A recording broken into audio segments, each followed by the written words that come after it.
Bryophyta pteridophyta, ঠিক আছে। এই চ্যাপ্টারটা ছোট চ্যাপ্টার, বুঝার জিনিস মেলা, প্রশ্ন আসে কম, সবথেকে কষ্টের বিষয় হচ্ছে এটাই। তো এই চ্যাপ্টারটা সহজে বোঝার জন্য কিছু জিনিস আমাদেরকে আগে একটু জানতে হবে। তো সেই জিনিসগুলো আমি আলাদাভাবে করে রাখছি বেসিকের জন্য, এটা আমি আলাদাভাবে আগে থেকে নিয়ে আসছি। কিছু জিনিস এখানে লেখা আছে, একটু ভালো করে মনে রাখবা। দেখো, ফলো করো আমার কথাগুলা। দেখো, ব্রায়োফাইটা, ব্রায়োফাইটা মানে কি? বায়োফাইটা মানে হচ্ছে মশ। টেরিডোফাইটা, টেরিডোফাইটা মানে কি? ফার্ন। তার মানে আমরা মশ আর ফার্ন জাতীয় উদ্ভিদ নিয়ে কথাবার্তা বলবো। কিন্তু পুরো উদ্ভিদের সিরিয়ালটা আমরা একটু দেখি। শুরু হয় শৈবাল দিয়ে, তোমাদেরকে পড়াইছি না? পড়াবো, তোমাদেরকে পড়াবো শৈবাল ও ছত্রাক। ঠিক আছে, এই একটা লেকচার বাকি, এটা হয়ে গেলে আর শৈবাল ও ছত্রাক বাকি থাকবে, আর পানির আচরণ। শৈবাল ও ছত্রাক, তারপরে আছে মশ, একটু উন্নত প্রজাতির।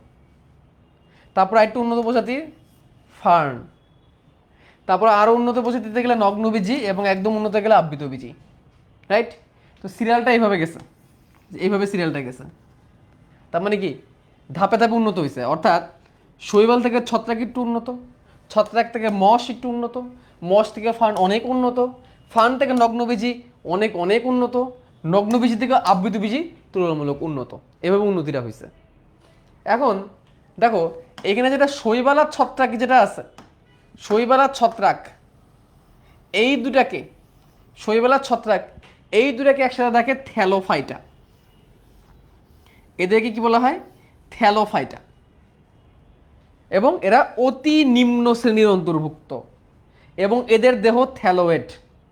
থ্যালোয়েড মানে কি? সমাঙ্গদেহী। সমাঙ্গদেহী, সম অঙ্গ যার, তাদের অঙ্গগুলো সমান। এদের দেহে মূল কাণ্ড পাতায় কোনো ভাগ করা যায় না। ঠিক আছে। ব্রায়োফাইটা, ব্রায়োফাইটাটাও থ্যালোয়েডের মধ্যেই পড়ে। ব্রায়োফাইটাটাও, এদেরও মূলকাণ্ড পাতা ভাগ করা যায় না, বা তার থেকে একটু উন্নত সে। কিছু কিছু মশার আবার মূলকাণ্ড পাতায় ভাগ করা যায়, এই জন্য সে অনুন্নত, বাট এদের থেকে উন্নত। টেরিডোফাইটা যারা, এরা মধ্যম উন্নত। ওকে, নগ্নবীজি উন্নত এবং বীজি অতি উন্নত। তার মানে একদম নিম্ন শ্রেণীর মধ্যে পড়ছে থ্যালোয়েডের থ্যালোফাইটা, শৈবাল ছত্রাক। আচ্ছা, এখন দেখো ব্রায়োফাইটা আর টেরিডোফাইটার মধ্যে পার্থক্যটা একটু প্রাথমিকভাবে আমরা দেখি। বায়োফাইটার মূলকাণ্ড পাতা থাকবে না, টেরিডোফাইটার মূলকাণ্ড পাতা থাকবে, ফার্ন উদ্ভিদের, যেটা ঢেকি শাক বলি। বায়োফাইটাদের কোনো জাইলেম ফ্লোয়েম থাকবে না, ভাস্কুলার সিস্টেম নাই। টেরিডোফাইটার ভাস্কুলার সিস্টেম থাকবে, এই জন্য সে উন্নত। তাইলে ব্রায়োফাইটারা কেমন? তাইলে বায়োফাইটা হচ্ছে একদম অনুন্নত, একদম অনুন্নতর সাথে মধ্যম উন্নতের একটা সংযোগ স্থাপনকারী উদ্ভিদ। ঠিক আছে, বায়োফাইটার এই জন্য আমরা সংযোগ স্থাপনকারী উদ্ভিদ বলি। এগুলো একদম বেসিক কনসেপ্ট, জানা থাকলে ভালো। আচ্ছা, তারপরে দেখো বায়োফাইটা যারা আছে, এদের কোনো ভ্রূণ, মানে এই যে থ্যালোফাইটা যারা আছে, শৈবাল ছত্রাক, এদের কোনো ভ্রূণ তৈরি হয় না, এদের কোনো ভ্রূণ তৈরি হয় না। তবে ব্রায়োফাইটা টেরিডোফাইটাতে ভ্রূণ তৈরি হয়, এই জন্য এগুলোকে এমব্রায়োফাইটা নামেও ডাকা হয়। এই জিনিসগুলো একটু অতিরিক্ত জেনে নিচ্ছে আমরা আগে থেকে। তাহলে থ্যালোফাইটা যারা আছে শৈবালের ছত্রাক, ওদের ভ্রূণও তৈরি হয় না। ব্রায়োফাইটাতে আবার ভ্রূণ তৈরি হয়। ঠিক আছে, ব্রায়োফাইটাদের কি তৈরি হয়? ভ্রূণ তৈরি হয়। এই কথাটা একটু আমাদের আলাদাভাবে কি রাখতে হবে, মাথার মধ্যে রাখতে হবে।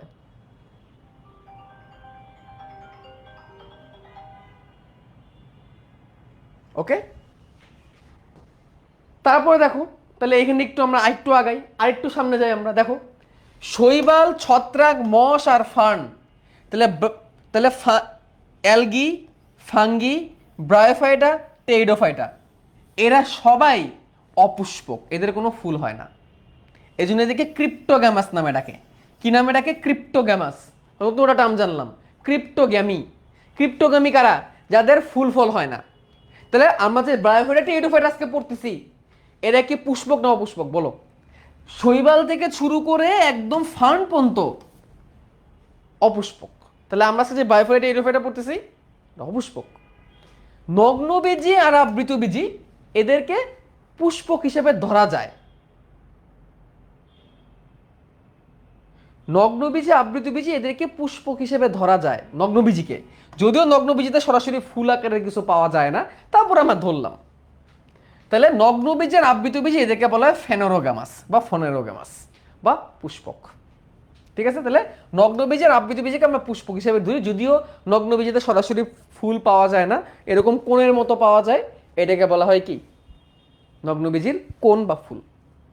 ওকে, গেল, ডান।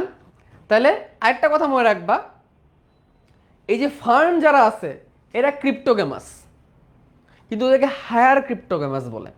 হায়ার ক্রিপ্টোগ্যামাস কেন? কারণ ওরা উচ্চতর অপুষ্পক উদ্ভিদ। কারণ আমাদের যে ফার্ন, এই ফার্নদের ভাস্কুলার সিস্টেম আছে, যেটা আমরা একটু আগে দেখে আসছি। এখানে খেয়াল করো, খেয়াল করো, আমাদের ব্রায়োফাইটাদের কোনো ভাস্কুলার সিস্টেম ছিল না, পরিবহনতন্ত্র ছিল না, বাট টেইডোফাইটার কিন্তু পরিবহনতন্ত্র ছিল। যার কারণে টেইডোফাইটার পরিবহনতন্ত্র যেহেতু আছে, তাহলে সেই একটু উচ্চতর, কিন্তু আবার সে ক্রিপ্টোগ্যামাস। তাহলে উচ্চতর অপুষ্পক উদ্ভিদ কে? ব্রায়োমস, এই ফার্ন।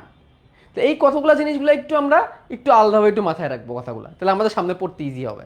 তো এই পিডিএফটা আমি তোমাদের দিয়ে দিব, এখানে পুরো চ্যাপ্টারের একটা পিডিএফ আছে, পুরো চ্যাপ্টারের পিডিএফটা আমি তোমাদের দিয়ে দিব।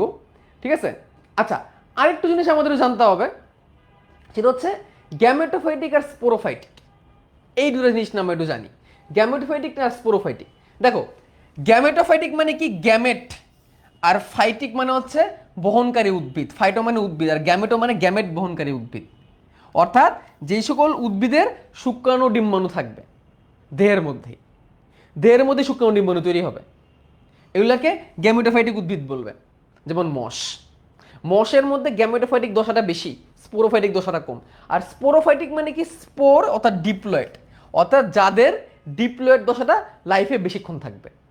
যেমন আমাদের নর্মালি যে উদ্ভিদগুলো আছে এগুলো স্পোরোফাইটিক, যেমন আমরা পড়ছি নগ্নবীজি, আবৃতবীজি, এটা স্পোরোফাইটিক, কারণ ওরা ডিপ্লয়েড দশায় বেশি থাকবে। আর মশগুলো হ্যাপ্লয়েড দশায় বেশি থাকে, হ্যাপ্লয়েডটা খুব স্বাধীনভাবে থাকতে পারে, এই জন্য ওটা গ্যামেটোফাইটিক। তো এখানে আমরা মনে রাখার টেকনিক হচ্ছে মগ দিয়ে, মশরা গ্যামেটোফাইটিক, মশ গ্যামেটোফাইটিক, মশ গ্যামেটোফাইটিক, এটা আমরা মনে রাখতে পারি। অর্থাৎ মশের মধ্যে গ্যামেটোফাইটিক যে দশাটা, হ্যাপ্লয়েড যে দশাটা, সেই দশাটা সব থেকে দৃঢ়ভাবে থাকবে, তার উপর ডিপেন্ড করে স্পোরোফাইটিকটা থাকবে। অর্থাৎ মশের ক্ষেত্রে সব থেকে প্রাধান্য বিস্তারকারী দশা কোনটা? হ্যাপ্লয়েড না ডিপ্লয়েড বলো? মশের ক্ষেত্রে প্রাধান্য বিস্তারকারী দশা হচ্ছে হ্যাপ্লয়েড। হ্যাপ্লয়েডের উপর তার ডিপ্লয়েডটা ডিপেন্ডেন্ট থাকবে। এই জন্য মনে রাখবো মশে গ্যামেটোফাইটিক, মগ দিয়ে আমরা মনে রাখবো। এগুলোই এমসিকিউতে আসে, বুঝছো? তোমার এই আগেই অনুজীব লেকচারটা করলা না? এই কয়েকদিন আগেই লাস্ট লেকচারটা কি ছিল? অনুজীবের ছিল না তোমাদের মনে হয়? কয়েকদিন আগে তো অনুজীব পড়লা। অনুজীবে যে তোমরা প্লাজমোডিয়াম পড়ছো, ম্যালেরিয়ার দশাটা কি ছিল বলো তো? ম্যালেরিয়া সব থেকে কোন দশায় বেশি ছিল বলো তো? সে জাইগোট হয়েছিল অল্প একটু সময়, না অল্প একটু সময় সে জাইগোট হয়েছিল, উসিস্ট, উকিনেট, আর তারপরে পুরো টাইম সে কি অবস্থায় ছিল? হ্যাপ্লয়েড অবস্থায় ছিল। তাহলে ওর হ্যাপ্লয়েড দশাটা বেশি ছিল, গ্যামেটোফাইটিক দশাটা বেশি ছিল, ওর হ্যাপ্লয়েড দশাটা বেশি ছিল। এই মশটাও এরকম, ওর হ্যাপ্লয়েড দশাটাই বেশি, এবং হ্যাপ্লয়েড দশাটাই মশের ক্ষেত্রে বেশি গুরুত্বপূর্ণ। মশের ক্ষেত্রে হ্যাপ্লয়েড দশাটা বেশি গুরুত্বপূর্ণ। এই জন্য একটা কথা লিখছে, মশের স্পোরোফাইটিক বা ডিপ্লয়েড দশা তার গ্যামেটোফাইটিকের উপর নির্ভরশীল বা হ্যাপ্লয়েডের উপর নির্ভরশীল, একটা একটার উপর নির্ভরশীল। ফানে এরকম হয় না, নির্ভরশীলতা নাই। ঠিক আছে, তো এবার আমরা আমাদের ইয়েতে চলে যাই, মেন বইয়ে চলে যাই, মেন বইয়ে চলে যাই। দেখো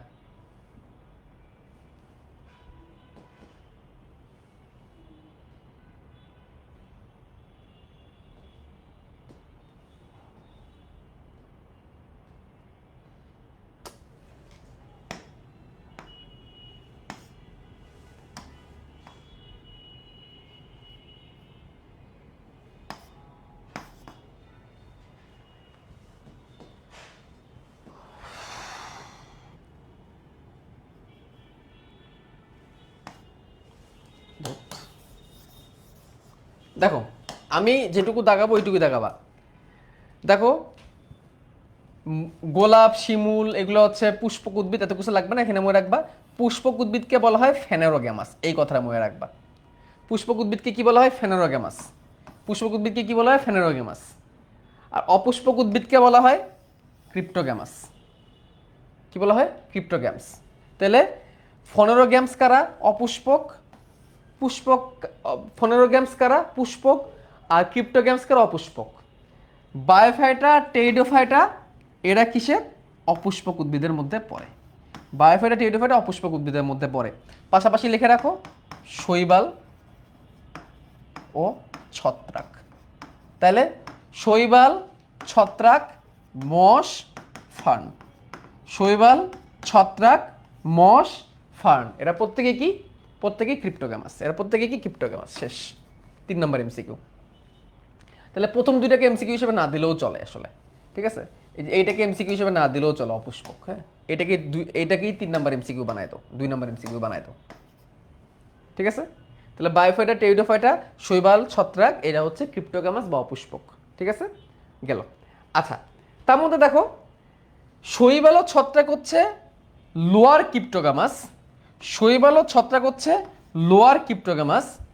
বায়োফাইটা ও টেরিডোফাইটা গ্রুপের উদ্ভিদ হলো হায়ার ক্রিপ্টোগ্যামাস। এই কথাটা, কারণ এটা উন্নত। তাহলে হায়ার ক্রিপ্টোগ্যামাস কারা? বায়োফাইটা এবং টেরিডোফাইটা, এটা হচ্ছে হায়ার ক্রিপ্টোগ্যামাস। এটা 3 নম্বর এমসিকিউ। তা বায়োফাইটা, টেরিডোফাইটা কেমন? হ্যাঁ, উচ্চতর, উচ্চতর অপুষ্পক উদ্ভিদ। শৈবাল, ছত্রাক নিম্নতর। আচ্ছা,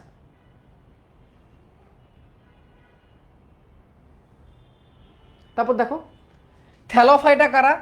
শৈবাল এবং ছত্রাক। 4 নম্বর এমসিকিউ, আমরা আগে দেখছি। আর সংযোগ সৃষ্টিকারী মধ্যবর্তী গ্রুপকে? টেরিডোফাইটা। 5 নম্বর এমসিকিউ। সংযোগ সৃষ্টিকারী মধ্যবর্তী গ্রুপকে? বায়োফাইটা। তাহলে একদম নিম্নতর শৈবাল আর ছত্রাক, আর একটু উন্নতর মশ, এই সরি থুক্কু, ফার্ন। তাহলে শৈবাল আর ছত্রাক নিম্নতর, ফার্ন উচ্চতর। মাঝখানে সংযোগ স্থাপনকারী কারা? মাঝখানে সংযোগ স্থাপনকারী হচ্ছে মশ বা বায়োফাইটা। তাহলে এটা মনে রাখতে হবে। আরেকটা কথা অ্যাড করে রাখো, আলিম স্যার ইনফরমেশন, এরাই প্রথম স্থলজ উদ্ভিদ। এরাই প্রথম স্থলজ উদ্ভিদ। তাহলে মশটা হচ্ছে প্রথম স্থলজ উদ্ভিদ। ঠিক আছে, ডান। তারপরে অ্যাড করো 7 নম্বর এমসিকিউ, দার্জিলিংকে বায়োফাইটার স্বর্গ বলা হয়। দার্জিলিংকে মশের স্বর্গ বলা হয়। 7 নম্বর ইনফরমেশন, আজিবুর স্যারের ইনফরমেশন, আজিবুর স্যারের বই ইনফরমেশন। দার্জিলিংয়ে মশ অনেক বেশি হয়, বায়োফাইটা বা মস অনেক বেশি হয়। তো মস বা বায়োফাইটা শব্দ অর্থ কি? বায়োফাইটা উদ্ভিদগুলো মস, দেওয়ালে হয়, কার্পেটের মতো হয়। মস শব্দের আরেক অর্থ হচ্ছে কার্পেট। মনে রাখবা, মস শব্দের আরেক অর্থ হচ্ছে কার্পেট। কার্পেট এটা দেখতে সবুজ গালিচার মতো। ঠিক আছে, ব্রায়োফাইটা জাতীয় উদ্ভিদগুলোকে ব্রায়োফাইটস বলে। 8 নম্বর এমসিকিউ, ব্রায়োফাইটার অন্তর্ভুক্ত উদ্ভিদগুলোকে ব্রায়োফাইটস বলে। এটা দাগাও, উভচরীচ্ছিদ উদ্ভিদ বলা হয়, এটা আমরা পরে আবার পাবো। ব্রায়োফাইটার অন্তর্ভুক্ত উদ্ভিদগুলোকে ব্রায়োফাইটস বলে। দাগাও, লাগাইছো? সামনে আগাবো, সামনে আগাবো।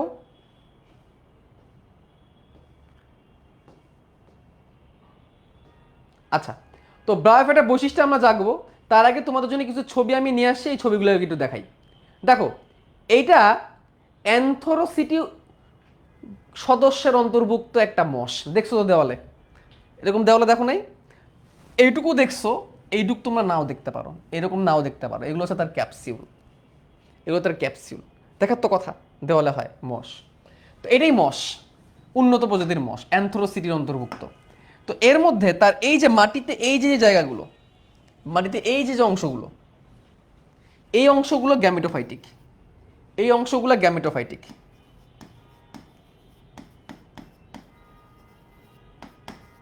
এই অংশগুলো গ্যামেটোফাইটিক। আর ঠিক তার দেহের মধ্যেই স্পোরোফাইটিক অংশটা আছে, এই যে এইটুকু, এইটুকু হচ্ছে ডিপ্লয়েড স্পোরোফাইটিক।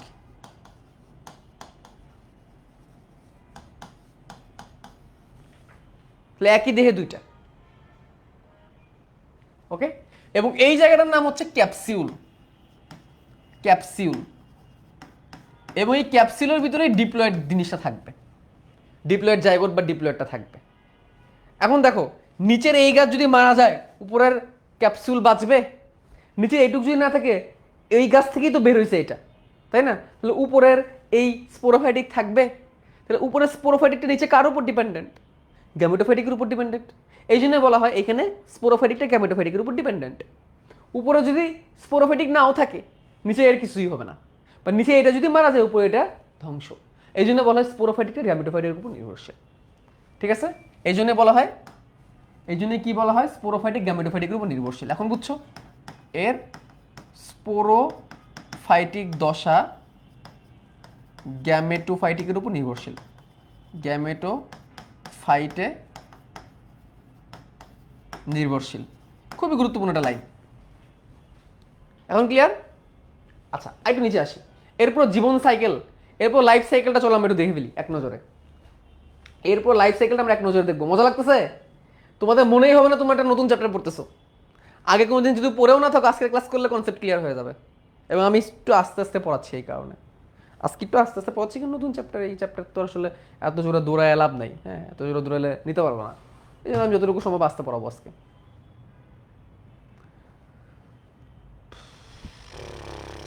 দেখো, এই দেখো, এই তার দেহ, নিচে কিন্তু এর মূল নাই, মূলের পরিবর্তে কিন্তু রাইজোমের মতো অংশ। এই তার পাতা, এবং দেখো এই যে স্টক তৈরি হয়েছে, এই যে ক্যাপসিউল। তাহলে এখানে এতটুকু জায়গাটাকে আমরা বলছি স্পোরোফাইটিক, এতটুকু জায়গাটাকে আমরা কি বলছি, স্পোরোফাইটিক। আর নিচের এতটুকু জায়গাকে আমরা কি বলছি, হ্যাপ্লয়েড গ্যামেটোফাইটিক। দেখছো, একটা দেহের মধ্যেই। একটু আগে আমরা জেনে আসলাম, একটু আগে আমরা জেনে আসলাম যে এর সত্যিকারের মূল কাণ্ড পাতা হয় না, থ্যালোয়েড প্রকৃতির। এখন আবার মূল কাণ্ড পাতা কোত্থেকে আসলো, মাথা চিন্তা হইতেছে না? তো এই জন্য তো বলছিলাম ব্যতিক্রম। শৈবাল আর ছত্রাক যারা আছে, বাধ্যগতভাবে তারা হচ্ছে থ্যালোয়েড হবে, মূলকাণ্ড পাতা হবে না। কিন্তু মশের কিছু উচ্চ প্রজাতি আছে যাদের মূলকাণ্ড পাতা তৈরি হয়ে যায়। মূলের, মূল না হোক, কাণ্ড আর পাতার মতো অংশ তৈরি, মূল হয় না, কাণ্ড আর পাতার মধ্যে যে স্টেম অ্যান্ড লিপসের মতো অংশ তৈরি হয়। এটা উন্নত বৈশিষ্ট্য। নিম্ন যেগুলো, এগুলোর হয় না, যেটা আমরা পড়বো একটু পরে, রিক্সিয়া, যার কোনো মূলকাণ্ড পাতা এরকম কিছু হবে না। ঠিক আছে? তো দেখো, দেখো এই যে একটা, এই যে একটা মশ উদ্ভিদ, মশ উদ্ভিদ, ঠিক আছে? এটা তার পাতা, এটা তার পাতা। ঠিক তার পাতা থেকেই, পাতার গঠন থেকেই শুক্রাণু তৈরি হবে। ঠিক তার পাতার গঠন থেকেই আর্কিগোনিয়াম তৈরি হবে, অ্যানথেরিডিয়াম তৈরি হবে, আর্কিগোনিয়াম তৈরি হবে, শুক্রাণু আর ডিম্বাণু তৈরির আগের অবস্থা। এবং এই আর্কিগোনিয়াম নামটা একটু একটু চেনা চেনা লাগতেছে না তোমাদের? দেখো তো, আর্কিগোনিয়াম নামটা চেনা চেনা লাগতেছে না? লাগে কি না? আর্কিগোনিয়াম পড়ছো, নগ্নবীজ উদ্ভিদের আর্কিগোনিয়াম তৈরি হয়। আর্কিগোনিয়াম কি, নিম্ন শ্রেণীর উদ্ভিদের স্ত্রী জননাঙ্গ, যেটাকে আমরা ডিম্বাশয় বলি। ওদের ডিম্বাশয় না আর্কিগোনিয়াম, অর্থাৎ এটার ভিতরে ডিম্বাণু তৈরি হবে, এটার ভিতরে ডিম্বাণু তৈরি হবে। অনেকে আর্কিগোনিয়ামকে ডিম্বাণু ভাবো, বা আর্কিগোনিয়াম আর ডিম্বাণু এক না। আর্কিগোনিয়াম হচ্ছে ডিম্বাণু তৈরির জায়গা। তাহলে স্ত্রীদের ক্ষেত্রে, তাহলে পুরুষদের ক্ষেত্রে কি হবে? তাহলে পুরুষদের ক্ষেত্রে হবে অ্যানথেরিডিয়াম। পুরুষদের ক্ষেত্রে কি হবে? অ্যানথেরিডিয়াম। কি হবে? অ্যানথেরিডিয়াম। যে অ্যানথেরিডিয়াম থেকে কি তৈরি হবে? শুক্রাণু তৈরি হবে। এবার এটা দেহের অংশ থেকেই তৈরি হচ্ছে, দেহ থেকেই তৈরি হচ্ছে শুক্রাণু আর ডিম্বাণু। আর কি গুণিয়াম অ্যান্থেরিডিয়াম। আচ্ছা, এরা দুটো মিলিত হয়ে কি তৈরি করলো? 2n zygote. কোনো মিওসিস হয়েছে? বলো, কোনো মিওসিস দেখতে পাচ্ছি এখানে আমরা? দেখতে পাইনি। তার মানে কি এরা কি অবস্থায় ছিল? হ্যাপ্লয়েড অবস্থায় ছিল। দেহটা কি অবস্থায় ছিল? হ্যাপ্লয়েড অবস্থায় ছিল, তাই না? আচ্ছা, তাহলে আর কি গুণিয়াম এগুলো হ্যাপ্লয়েড অবস্থায় ছিল, জাইগোট হইলো। জাইগোটটা দেখো আস্তে আস্তে বড় হইলো, বড় হয়ে এরকম একটা গঠন তৈরি করলে এই দেখো, হয়েছে দেখছো? ওই পাতার এখান থেকেই তৈরি হইলো, পাতার মধ্যেই মিলিত হইলো এবং ওইখান থেকেই এরকম লম্ব হয়ে তৈরি হলো। দেখছো এই যে ক্যাপসুল, বুঝতেছো অবস্থা? এই যে পাতার ভিতর থেকেই তৈরি হইলো, শিশিরের মাধ্যমে শুক্রাণু ডিম্বাণু মিলিত হলো, শিশির বিন্দুর মাধ্যমে মিলিত হয়ে এই যে স্টকটা বড় হইতে থাকলো, স্টক ডাটা বড় হইতে থাকলো, বড় হয়ে এই যে ক্যাপসুল তৈরি করলো। এই যে ক্যাপসুল, এই যে ক্যাপসুল, এই দেখো ক্যাপসুল, ক্যাপসুলের উপরে ঢাকনাও ছিল। এটার ভিতরে এখন মিউসিস হবে, কারণ তারা হ্যাপ্লয়েড থাকতে চায়। মিউসিস হয়ে অসংখ্য হ্যাপ্লয়েড স্পোর তৈরি করবে এবং ওইটা ফিরে যাবে। স্পোর অঙ্কুরিত হবে, স্পোর অঙ্কুরিত হবে, স্পোর অঙ্কুরিত হয়ে নতুন একটা উদ্ভিদ তৈরি করবে এবং উদ্ভিদের নাম হবে প্রোটোনেমা বা থ্যালাস। প্রোটোনেমা বা থ্যালাস। থ্যালাস বড় হবে, বড় হয়ে পূর্ণাঙ্গ উদ্ভিদে পরিণত হয়ে যাবে। দেখছো সুন্দর না? পুরো লাইফ সাইকেলটা কিন্তু আমরা এখানে পড়ে ফেললাম তার। ওকে, আচ্ছা, তো এখন আমরা সামনে আগাই, তাহলে বায়োফাইটার বৈশিষ্ট্য চলে যাই। বায়োফাইটার বৈশিষ্ট্য মেডিকেল ভর্তি পরীক্ষায় প্রশ্ন আসছিল এখান থেকে একবার, যখন ফুল সিলেবাস ছিল। তাহলে বায়োফাইটার বৈশিষ্ট্য আসো, যতটুকু দরকার না এগুলো বাদ দিয়ে দিব। দেখো, এটাকে মুখস্থ করা দরকার আছে? এরা বহুকোষী উদ্ভিদ দেখেই তো বোঝা যাচ্ছে। এককোষী উদ্ভিদ না এরা। এককোষীর কথা শুধুমাত্র শৈবালে আসবে। এককোষীর কথা কোথায় আসবে স্যার? শুধু শৈবালে, কিছু কিছু ছত্রাকে, ছত্রাকে তো সেভাবে আসে না। তাহলে এককোষীর কথা শুধু কোথায় আসবে? শৈবালে, আর অন্য কোথাও এককোষে আসবে না। শেষ। অপুষ্পক আগেই পড়ে আসছি, দেখানো লাগবে না। অবীজি, ফুলই নাই, ফলের কি সম্পর্ক? মুখস্থ করা লাগবে এগুলা? এগুলো মুখস্থ করা লাগবে না। আচ্ছা, এদের দেহ গ্যামেটোফাইট তথা হ্যাপ্লয়েড। গ্যামেটোফাইট সর্বদাই স্বতন্ত্র ও সবুজি। তো এদের দেহ গ্যামেটোফাইট তথা হ্যাপ্লয়েড। কয় নম্বর এমসিকিউ? 8 না 9? 8 না 9? 8 মনে হয়, তাই না? 9। আচ্ছা, এদের দেহ গ্যামেটোফাইট অর্থাৎ হ্যাপ্লয়েড। এই হ্যাপ্লয়েড দশাটা স্বতন্ত্র এবং সবুজি, এই কথাটা মনে রাখতে হবে। স্বতন্ত্র এবং সবুজি। স্বতন্ত্র মানে কি? নিচের হ্যাপ্লয়েড দশাটা কি কারোর উপর ডিপেন্ডেন্ট? উপরের ক্যাপসুলের উপর ডিপেন্ডেন্ট না, তাহলে স্বতন্ত্র। এবং সবুজি কেন? কারণ সে নিজের খাদ্য নিজে তৈরি করতে পারে, খেলা সংশ্লেষণ করতে পারে। আচ্ছা, দেহ থ্যালোয়েড। শেষ, 11 নম্বর এমসিকিউ। দেহ থ্যালোয়েড। আর থ্যালোয়েড মানে কি? মূল কাণ্ড পাতায় ভাগ করা যায় না, তবে অনেক ক্ষেত্রে আছে, অনেক ক্ষেত্রে আছে, সেটা পরে যাব। এদের মূল নেই, মূলের পরিবর্তে এককোষী রাইজোয়েট। মূলের পরিবর্তে এককোষী রাইজোয়েট, এককোষী রাইজোয়েট, এককোষী রাইজোয়েট, এককোষী রাইজোয়েট। আর যখন বহুকোষী হয়ে যায় তখন হয় স্কেল। বহুকোষী হয়ে গেলে স্কেল। এককোষী রাইজোয়েট, বহুকোষী স্কেল, এককোষী রাইজোয়েট, বহুকোষী স্কেল। এদের কোনো ভাস্কুলার টিস্যু নাই, 13 নম্বর কথা। কোনো জাইলেম ফ্লোয়েম নাই, এদের কোনো জাইলেম অথবা ফ্লোয়েম নাই, প্রশ্নই আসে না, জাইলেম ফ্লোয়েম নাই। যৌনাঙ্গ বহুকোষী, এককোষী না কিন্তু, এককোষী যৌনাঙ্গ না কিন্তু। যৌনাঙ্গ এককোষী তো কখন? শৈবালে। বন্ধা কোষের আবরণ দিয়ে আবৃত, এই বন্ধা কোষের আবরণ। যৌনাঙ্গ বহুকোষী, বন্ধা কোষের আবরণ। এই বন্ধা কোষের আবরণ কি? এদের যৌনাঙ্গের নাম কি? আর্কিগোনিয়াম আর অ্যানথেরিডিয়াম। ওই আর্কিগোনিয়াম আর অ্যানথেরিডিয়ামের বাইরে একটা কোষের লেয়ার থাকবে, যে কোষের লেয়ার থেকে কোনো যৌন কার্য সম্পন্ন হবে না, একটা ব্যারিকেডের মতো। ওটা থেকে কোনো যৌন কার্য হবে না, ওটা আটকায় রাখছে শুক্রাণু ডিম্বাণুটাকে। ওটা গেল বন্ধা কোষ। বন্ধা কোষ সেই কোষ যে কোষ থেকে কোনো শুক্রাণু ডিম্বাণু তৈরি হয় না। বন্ধা কোষ সেই কোষ যে কোষ থেকে কোনো শুক্রাণু ডিম্বাণু তৈরি করার ক্ষমতা নাই, এটা হচ্ছে বন্ধা কোষ। ঠিক আছে? স্ত্রী যৌনাঙ্গকে আর্কিগোনিয়াম এবং পুং যৌনাঙ্গকে অ্যানথেরিডিয়াম বলে। আর্কিগোনিয়াম দেখতে ফ্লাক্সের মতো জানতে হবে, আর অ্যানথেরিডিয়াম দেখতে নাশপাতির মতো জানতে হবে। তাহলে এটা হচ্ছে 15 নম্বর পয়েন্ট, এখানে 15 নম্বর পয়েন্ট এটা, বা 15 নম্বর এমসিকিউ এটা। তাহলে স্ত্রী যৌনাঙ্গ আর্কিগোনিয়াম এটা আমরা আগে থেকে জানি। পুংটা নতুন করে জানলাম অ্যানথেরিডিয়াম। অ্যান্থার, অ্যান্থার মানে কি বলো? অ্যান্থার মানে কি বলো? পরাগধানী, পড়াইছি না? পরাগধানী কি? পুরুষবাচক, তাহলে অ্যানথেরিডিয়াম পুরুষবাচক। আর কি গনিয়াম, গনিয়া, গাইনি, গনিয়া শব্দটা আসে গাইনি থেকে। আর কি গনিয়াম, আর কি মানে আদি, গনিয়া মানে গাইনি। গাইনি কোথায়? গাইনি কিসের ক্ষেত্রে? নারীবাচক না স্ত্রীবাচক? পুরুষবাচক। নারীবাচক। তাহলে আর কি গনিয়াম কার? স্ত্রী যৌনাঙ্গ। মুখস্থ করা লাগে কেন? বুঝতে হবে একটু। ঠিক আছে? আচ্ছা, আকৃতি মনে রাখবা। তো দেখো, অ্যান্থিএডেমের আকৃতি কি গোলাকার, নাশপাতি আকার, বেলুনাকার, গদাকার। গদা কোনটা? গদা আবার কি ভাই? গদা কি? গদা হচ্ছে যে এরকম। রামায়ণের হনুমান আছে না, হনুমানের হাতে যে এরকম ইয়ে থাকে না, একটা অস্ত্র থাকে না, ওটা হচ্ছে গদা। গদাকার, গদাকার হয়। গদার মানে এটা একটু বুঝাই দিলাম, ঠিক আছে? যে গদাকার, এটা জেনে রাখো, গদাকার। ঠিক আছে? আচ্ছা, যৌন জনন উগ্যামাস প্রকৃতির, অর্থাৎ শুক্রাণু সচল, স্ত্রী ডিম্বাণু নিশ্চল। এটা আমরা সামনে আরো পাবো। শুক্রাণু দ্বি ফ্লাজেলা বিশিষ্ট, জানতে হবে। শুক্রাণু ফ্লাজেলা কয়টা? দুইটা। শুক্রাণু ফ্লাজেলা কয়টা? দুইটা। সাইকাসের ফ্লাজেলা কয়টা? অনেকগুলা।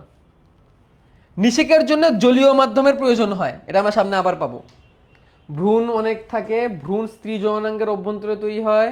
আচ্ছা, এই দেখো, স্পোরোফাইটিক গ্যামেটোফাইটিকের উপর পূর্ণ বা আংশিকভাবে নির্ভরশীল এবং গ্যামেটোফাইটাসের সাথেই সংযুক্ত থাকে।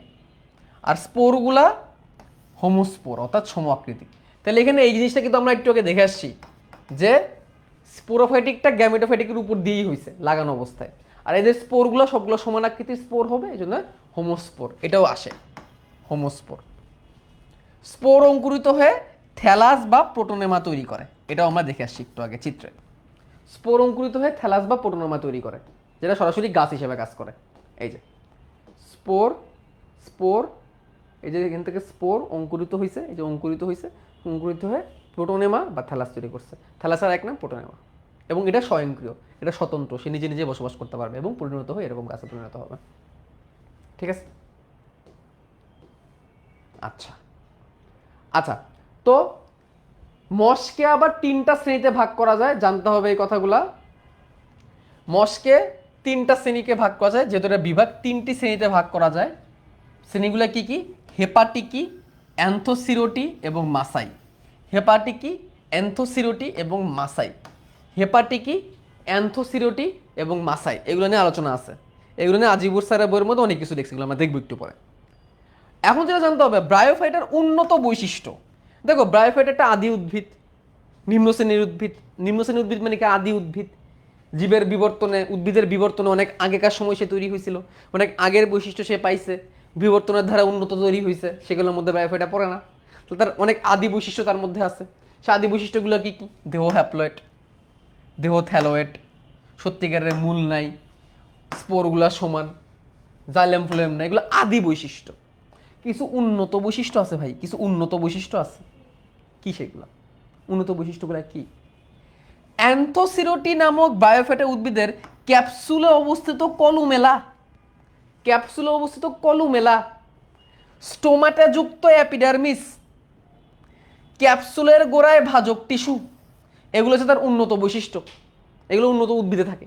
এখন এগুলো কেমনে মনে রাখবো ভাই? এগুলো 21 নম্বর এমসিকিউ আসে পরীক্ষায়, এগুলো পরীক্ষায় আসে যে কোনটি ব্রায়োফাইটার উন্নত বৈশিষ্ট্য, কোনটি ব্রায়োফাইটার উন্নত বৈশিষ্ট্য না। ক্যাপসুলের গোলায় ক্যালুমেলা কার? অ্যান্থোরাস বায়োফাইটার। তো অ্যান্থোরাস বায়োফাইটার আমি তোমাদের দেখাইছি, নিচে যায় দেখাই, দাঁড়াও, নিচে যায় দেখাই। এই যে মনে আছে, এইটাই দেখাইছি একটু আগে তোমাদেরকে, এটাই দেখাইছি একটু আগে তোমাদেরকে। দেখো তো, এই যে ক্যাপসুল দেখাইছি না? ক্যাপসুল বলো, ইয়েস অর নো? এটা তো দেখাইছি। আচ্ছা, এই ক্যাপসুলের গোড়ায় থাকবে কলুমেলা, এই যে কলুমেলা, এই যে এটাকে বলে কলুমেলা, এই যে কলুমেলা, ক্যাপসুলের গোড়ায় কলুমেলা। এই কলুমেলা কি করে? এই কলুমেলা কোনো প্রজননে হেল্প করে, এটা স্যাপারেটর হিসেবে কাজ করে। এই ক্যাপসুলের গোড়ায় ক্যালুমেলা, এই কলুমেলা, এটা উন্নত বৈশিষ্ট্য। ক্যাপসুলের গোড়ায় কলুমেলা, ঠিক আছে? তারপরে কি? স্টোমেটাযুক্ত অ্যাপিডার্মিস। তারপরে কি বলছে? স্টোমেটাযুক্ত অ্যাপিডার্মিস। স্টোমেটাযুক্ত অ্যাপিডার্মিস, স্টোমেটা মানে কি? পত্ররন্ধ্র। তাহলে এটা পত্রে রন্ধ্র থাকবে। আর কি?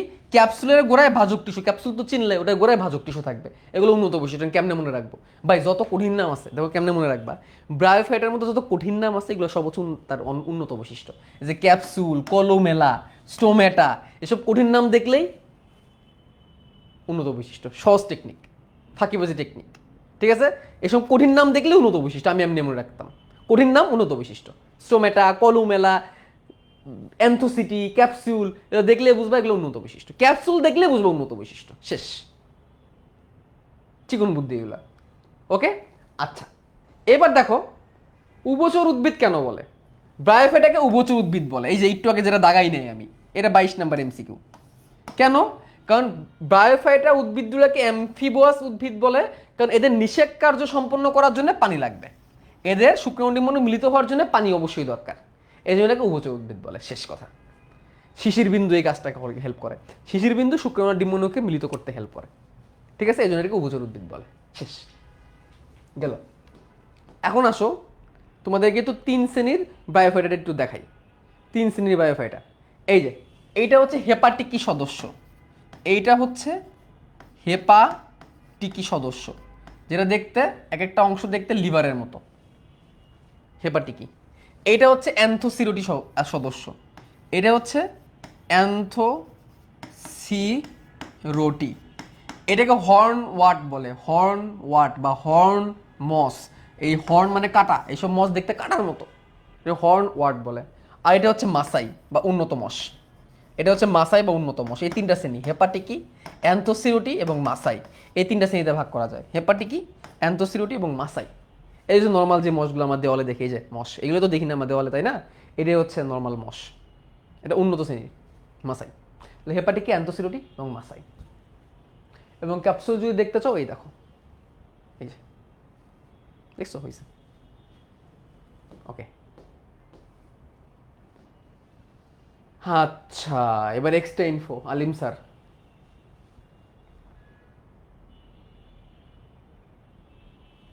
বায়োফাইটের গুরুত্ব, গ্রাইফাইটের গুরুত্ব কি? গ্রীষ্মমণ্ডলীয় বনের পুষ্টি চক্রে এবং মেরু অঞ্চলের মাটির পারমাফ্রস্ট স্তরের আবরণ সৃষ্টিতে গুরুত্বপূর্ণ ভূমিকা পালন করে। যদি পারো পুরো, এটা আমি কোনো লাইনের মধ্যে দাগাচ্ছি না, ঠিক আছে, কোনো 23 নাম্বার এমসিকিউ হিসেবে দিচ্ছি না। পিটমস অর্থনৈতিকভাবে গুরুত্বপূর্ণ, মস ও লাইকেনের বিস্তৃতি পরিবর্তন পরিবেশ দূষণের প্রাথমিক সংকেত প্রদান করে। ঠিক আছে, কোনো জায়গায় যে মস আর লাইকেন পরিবর্তন হয়, তাহলে বোঝা যায় ওই জায়গায় পরিবেশ দূষিত হচ্ছে। আচ্ছা, ব্রায়োফাইটার উচ্চতর বায়োফাইটের ক্ষেত্রে মূল দেহ কাণ্ডের ন্যায় কলয়েড ও পাতার ন্যায় ফাইলয়েড বিভক্ত। তাহলে এটা উন্নত মসের ক্ষেত্রে এরকম দেখা যায়, কাণ্ড থাকে কলয়েড, পাতা থাকে ফাইলয়েড। ঠিক আছে, আচ্ছা তারপর নিচে যাব। মসগুলা ফ্র্যাগমেন্টেশন অর্থাৎ খণ্ডায়ন, গিমা, টিউবার, প্রোটোনেমা এবং বুলবিল সৃষ্টির মাধ্যমে অঙ্গ জনন করতে পারে। আবুল হাসান স্যারের বইয়ের মধ্যে খালি গিমা টিউবার দিছে, এখানে আরো কিছু দিয়ে দিছে, পড়তে পারো। ঠিক আছে, আচ্ছা আরো কিছু এক্সট্রা ইনফো তোমাদের বইয়ের মধ্যে, যেটাকে বলছে হেপাটিকি, যেটাকে বলছে হেপাটিকি, এটাকে বলা হয় লিভার ওয়ার্ট, এটা দেখতে লিভারের মতো, যকৃৎ আকারের পাতার মতো এটা, এই জন্য এটাকে লিভার ওয়ার্ট বা লিভার প্ল্যান বলে। ঠিক আছে, লিভার ওয়ার্টের উদাহরণ কি? রিক্সিয়া, মার্চেন্টিয়া, অ্যাস্টারেলিয়া, রিক্সিও কার্পাস, এই নামগুলো জানতে হবে। এর মধ্যে রিক্সিয়া আমরা পড়বো, মার্চেন্টিয়া, এই দুটো নাম এটলি জানতে হবে, যেগুলো উদাহরণ দেওয়া আছে। এগুলো দেখতে লিভারের মতো, এগুলো এক্সট্রা ইনফো। এরপরে কি আছে? অ্যান্থোসিরোটি। অ্যান্থোসিরোটি যেটা, এইটাকে হর্ন ওয়াট বলে, হর্ন ওয়াট, কারণ এগুলো শিং আকৃতির। এগুলার যে ডিপ্লয়েড দশাটা শিং আকৃতির তোমাদের দেখাইছি। এটার একটা এক্সাম্পলই পড়বা অ্যান্থোসিরোস, এটা পড়লেই চলবে। আর প্রকৃত মস যেটা, এটাই হচ্ছে মাসাই, এখান থেকে তেমন কিছু না। এদের বিশেষ বৈশিষ্ট্য হলো ঋণোদর উদ্ভিদের ক্যাপসুলের মুখে একটি দাঁত সমৃদ্ধ আংটির মতো গঠন, পেরিস্টোম পাওয়া যায়, এই কথা জানতে হবে। পেরিস্টোম, পেরিস্টোম কাদের দেখা যায়? উন্নত প্রজাতির মসে দেখা যায় পেরিস্টোম। পেরিস্টোমটা কি দেখাচ্ছি তোমাদেরকে, এই দেখো, এই যে ক্যাপসুল, এই ক্যাপসুলের গোড়ার দিকে, যে মাথার দিকে, যে ক্যাপসুলের যে এই জায়গাটা আছে ঢাকনা, এই মাথার দিকে দাঁতের মতো গঠন দেখা যায়, এটাকে পেরিস্টোম টিথ বলে, এটাকে পেরিস্টোম টিথ বলে। তাহলে উন্নত প্রজাতির মশের ক্ষেত্রে তার পেরিস্টোম নামক দাঁত থাকে, এটা হচ্ছে একটা উন্নত বৈশিষ্ট্য। এটা এক্সট্রা ইনফো, এটা এক্সট্রা ইনফো, এই এক্সট্রা ইনফোগুলো আমার দাগাই দিলাম। তো এগুলোর মধ্যে আমি কোনো সিরিয়াল নাম্বার দিলাম না, পড়তে চাইলে পড়ো, এক্সট্রা ইনফো দিয়ে আমি তোমাদের লোড দিতে চাই না। এই যে অপারকুলাম ঢাকনা, এই যে কলোমেলা, দেখো মাইক্রোস্কোপে দেখলে কেমন হবে, যে কলোমেলা, এই যে কলোমেলা, কলোমেলাটা সেপারেট। ঠিক আছে, আসো এবার আমরা একটা মশের আলোচনা করব। এবার আমরা একটা মশ নিয়ে আলোচনা করব, যেটা হচ্ছে রিক্সিয়া। রিক্সিয়া রিক্সিয়াটা হচ্ছে হেপাটিকি শ্রেণীর সদস্য। ঠিক আছে, হেপাটিকি শ্রেণীর সদস্য মশগুলাকে আমরা লিভার ওয়ার্ড বলি। 24 নম্বর এমসিকিউ, 23 নম্বর এমসিকিউ দাগায় রাখো, একটু আগে জেনে আসছি আমরা। বাংলাদেশে 45 প্রজাতির মশ শনাক্ত করা গেছে, রিক্সিয়া শনাক্ত করা গেছে। রিক্সিয়া একটা জেনাসের নাম, 45 প্রজাতির পাওয়া গেছে। ঠিক আছে, এটা আমি কোনো সিরিয়াল নাম্বার দিলাম না, পড়তে পারলে ভালো। বর্ষাকালে রিক্সিয়া বেশি জন্মায়, সেম দাগায় রাখলাম, পড়তে পারলে ভালো। আচ্ছা, রিক্সিয়ার বৈশিষ্ট্য দেখো, সহজেই পারবো এগুলো আমরা, এখান থেকে তেমন দাগানোর কিছু নাই। তেমন দাগানোর কিছু, দেখো মশের বৈশিষ্ট্য রিক্সিয়ার বৈশিষ্ট্য সেম। গ্যামেটোফাইটিক, থ্যালোয়েড, মূলকাণ্ড পাতায় ভাগ করা যায় না। পাতা সবুজ হয়, শায়িত হয়, ফ্ল্যাট হয়। থ্যালাসের ব্যাঘ্র শাখা বিশিষ্ট, পাতায় খাস থাকে, এটা আমরা একটু পরে দেখব। এর নিম্ন পৃষ্ঠে এককোষী রাইজোইড বা বহুকোষী স্কেল থাকে, এটা আমরা আগেই জেনে আসছি। স্পোরোফাইটিক দশাটা সরল, গ্যামেটোফাইটিক নির্ভরশীল, এটা আমরা আগেই দেখে আসছি। এর 3টা অঞ্চল থাকে, একটা হচ্ছে উপর দিকে ফটোসিনথেটিক অঞ্চল, একটা হচ্ছে নিচের দিকে সঞ্চয় অঞ্চল, আর দিকে নিম্নত্বক, এটা আমরা একটু পরে দেখব। স্থির জননাঙ্গ, আর্কিগোনিয়াম, পুং জননাঙ্গ, অ্যান্থিরিডিয়াম, হোমোস্পোর, এগুলো আমরা জেনে আসছি। আর্কিগোনিয়াম দেখতে ফ্লাক্সের মতো, অ্যান্থিরিডিয়াম দেখতে নাশপাতির মতো, এগুলো আমরা আগে দেখে আসছি। তো এইখান থেকে তেমন দাগানোর মতো কিছু নাই। ঠিক আছে, যেগুলো যেগুলো লাগবে একটু পরে আমরা পড়বো। সো এখান থেকে কিছু না পড়লেও চলবে, এখান থেকে কিছু না পড়লেও চলবে। ঠিক আছে, সিরিয়াল নাম্বার দিলাম না আমি এই জন্য কোনো। আসো এই যে এখান থেকে দেখবো আমরা, এইখান থেকে দেখব।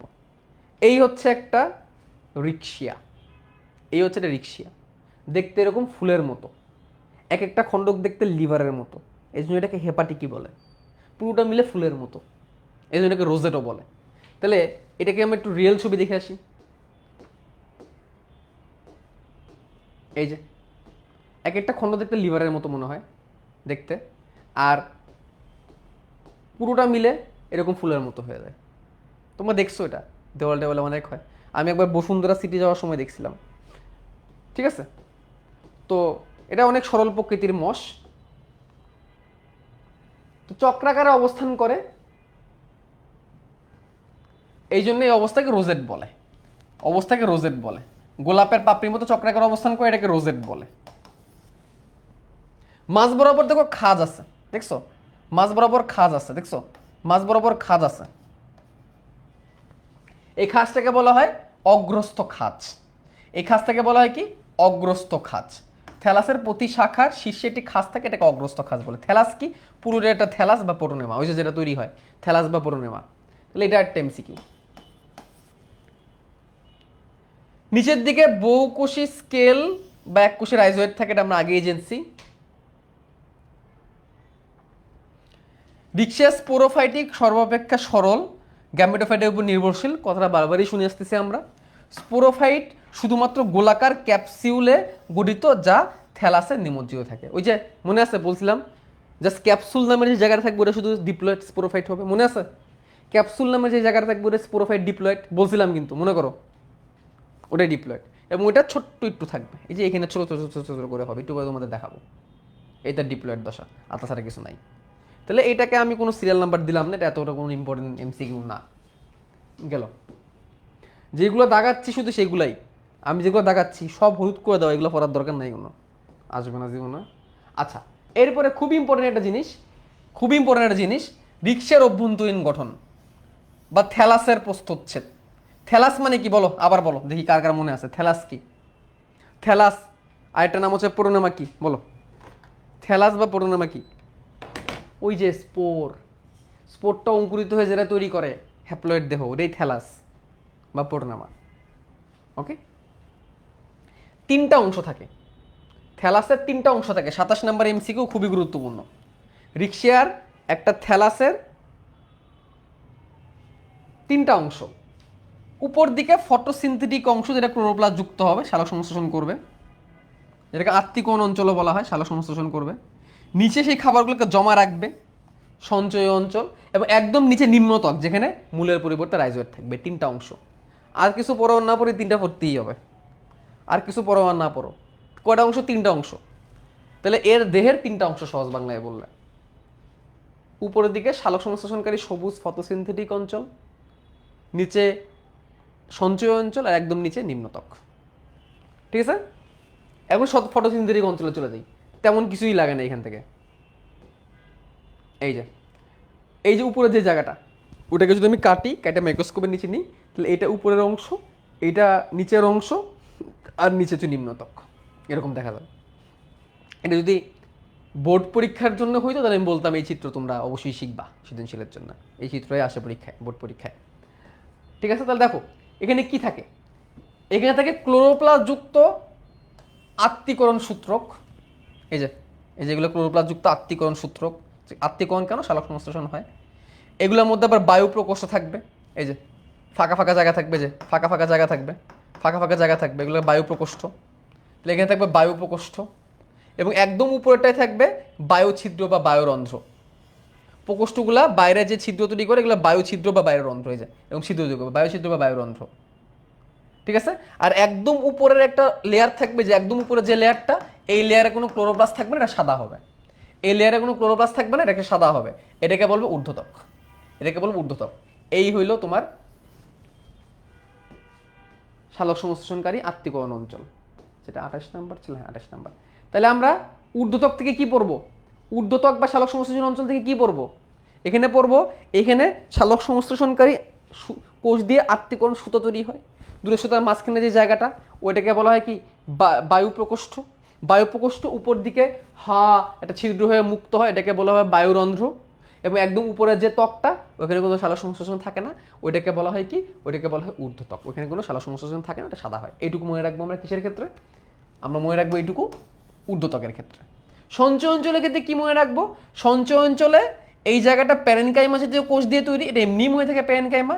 এখানে কোনো ওই যে ফাঁক থাকে না, উপরে যেরকম ফাঁক ছিল বায়ুরন্ধ্রের জন্য যে ফাঁক ছিল, এখানে ফাঁক থাকে না, এবং এখানে স্টার্চ জমা থাকে। এই কথাগুলো মনে রাখবো।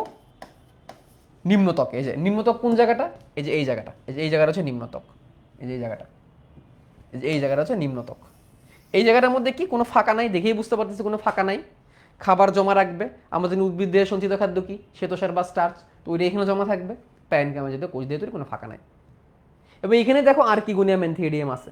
পুরুষবাচক যদি হয় তাহলে এখানে আর্কিগোনিয়াম তৈরি হবে, এটার মধ্যে আর্কিগোনিয়াম তৈরি হবে, যেখান থেকে পুরো ডিম্বাণু হবে। আর স্ত্রীবাচক গাছ যদি হয়, পুরুষ গাছ যদি হয়, তাহলে এখানে অ্যানথেরিডিয়াম তৈরি হবে, এর ভিতরে শুক্রাণু তৈরি হবে। তার মানে কি পুরুষ আর স্ত্রী গাছ আলাদা। ঠিক আছে। আর নিম্নত্বকে কি আছে? নিম্নত্বকে এককোষী রাইজয়েড বহুকোষী স্কেল। এটা দাগানোর দরকারই নেই, কারণ এটা একটু আগে দেখা আসছি আমরা, এটা আমরা দাগাবো না। এই যে এককোষী রাইজয়েড আর বহুকোষী স্কেল, এককোষী রাইজয়েড আর বহুকোষী স্কেল আছে, এইটুকুই থাকে। এটা আমরা দাগাইলাম না, কারণ একটু আগে দাগাইছি না, দেখো তো এককোষী রাইজয়েড আর বহুকোষী স্কেল দাগাইছি না আমরা একটু আগে, তো এটা আমার দাগানোর দরকার নেই। ওটা আমরা একটু আগে দাগাই আসছি। না দাগাইলে তাহলে আমরা দাগাবো, যদি না দাগাই থাকে তাহলে আমরা দাগাবো।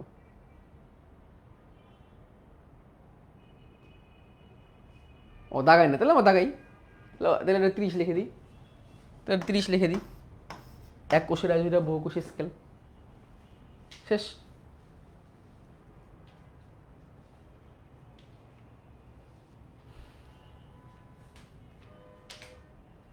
ওকে, ডান। আসো জনন। দেখো এর অঙ্গ জনন হয়, যৌন জনন হয়, কিন্তু কোনো অযৌন জনন হয় না। অঙ্গ জনন কেমনে হয়? গিমা টিউবার দিয়ে। আরো কিছু ছিল, মনে আছে? আরো কিছু ছিল, মনে করো আরো কিছু ছিল, তো এটাকে 31 দাও এবং ওইগুলো অ্যাড করে দিও। আচ্ছা, এর আরেকভাবে অঙ্গ জনন হয়, যে পুরাতন মশটা মারা যায়, পুরাতনটা মারা যায়, সেই মারা যাওয়া থেকে কেমনে মারা যায়? নিচের অংশগুলো মারা যায়, উপরের অংশ থাকে, উপর অংশ থেকে নতুন গাছ তৈরি হয়ে যায়। এটাই বলছে থ্যালাসের পেছনের অংশ মরে গেলে অগ্রভাগ থেকে নতুন গাছ তৈরি হয়ে যায়, এটাকে বলে ফ্র্যাগমেন্টেশন। আর এদের গিমা তৈরি হয়, টিউবার তৈরি হয়, এটা হচ্ছে আরেকটা পদ্ধতি। ওকে, গিমা টিউবার। আর যৌন জনন কেমনে হয় দেখো, পুং জননাঙ্গকে অ্যানথেরিয়াম, স্ত্রী জননাঙ্গকে আর্কিগোনিয়াম। এখান থেকে শুক্রাণু ডিম্বাণু হবে, শুক্রাণু ডিম্বাণু মিলিত হবে, মিলিত হয়ে জাইগোট হবে। ঠিক আছে, মিলিত হয়ে কি হবে? জাইগোট হবে। স্পোর স্পোর তৈরি করবে। স্পোরগুলো কোথায় থাকবে? ক্যাপসুলে থাকবে, সেখান থেকে অঙ্কুরিত হবে।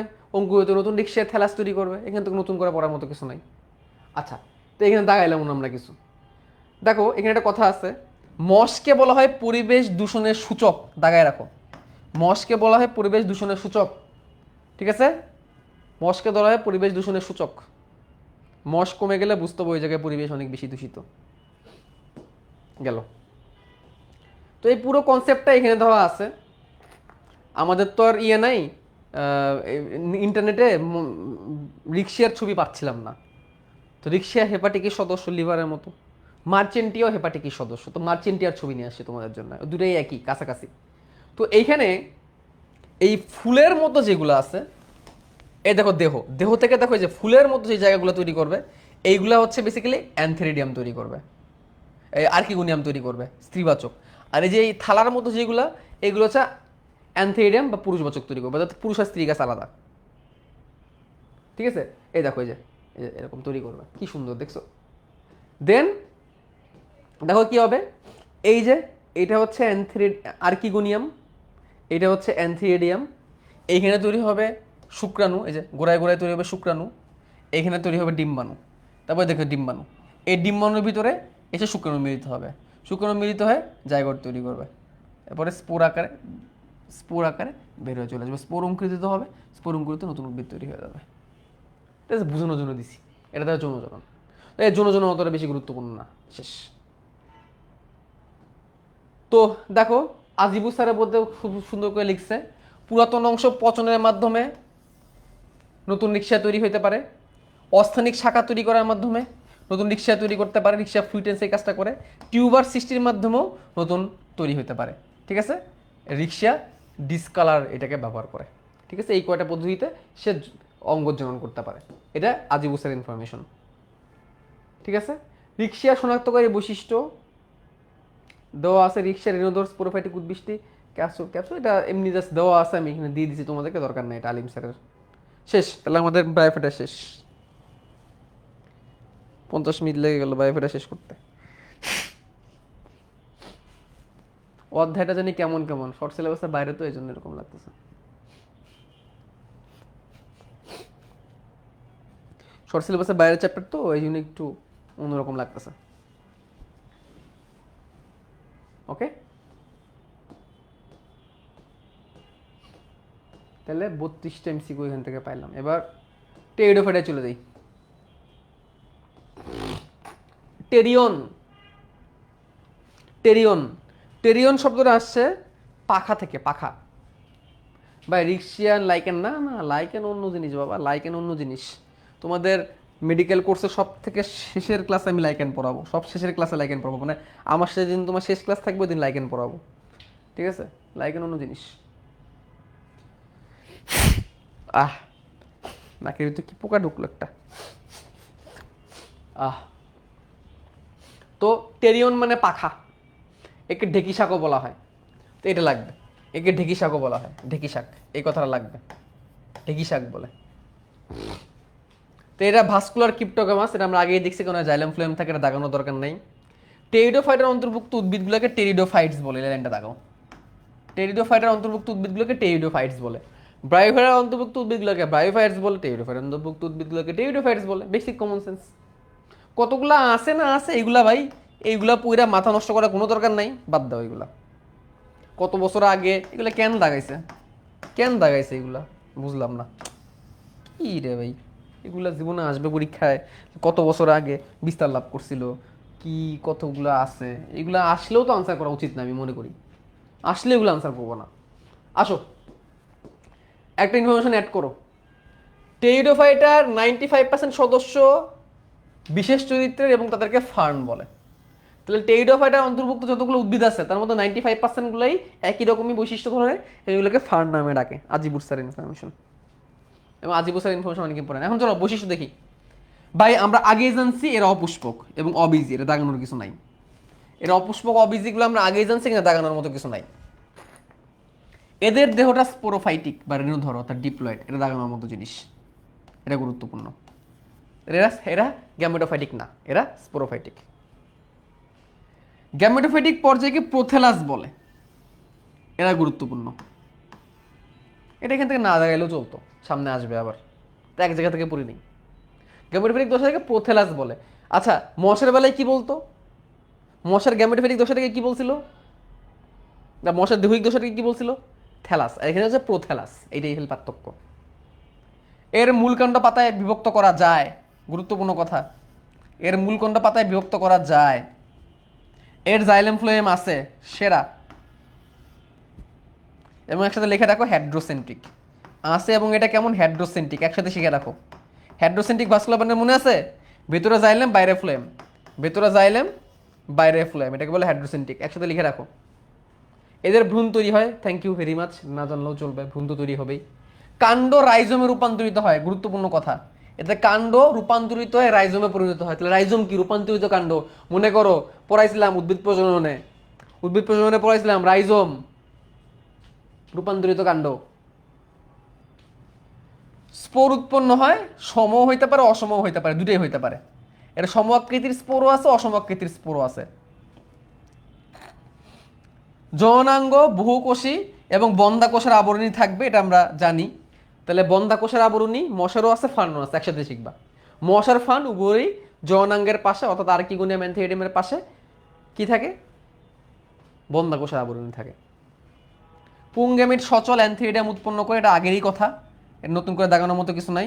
স্টিগ্যামেট নিশ্চল আর্কিগোনিয়াম উৎপন্ন করে। তো এখানে একসাথে মনে রাখো কি, একসাথে মনে রাখো এটাকে কি বলা হয়, উগ্যামাস, উগ্যামাস, এটা 41 দিয়ে মনে রাখো। উগ্যামাস মানে কি, সচল শুক্রাণু নিশ্চল ডিম্বাণু।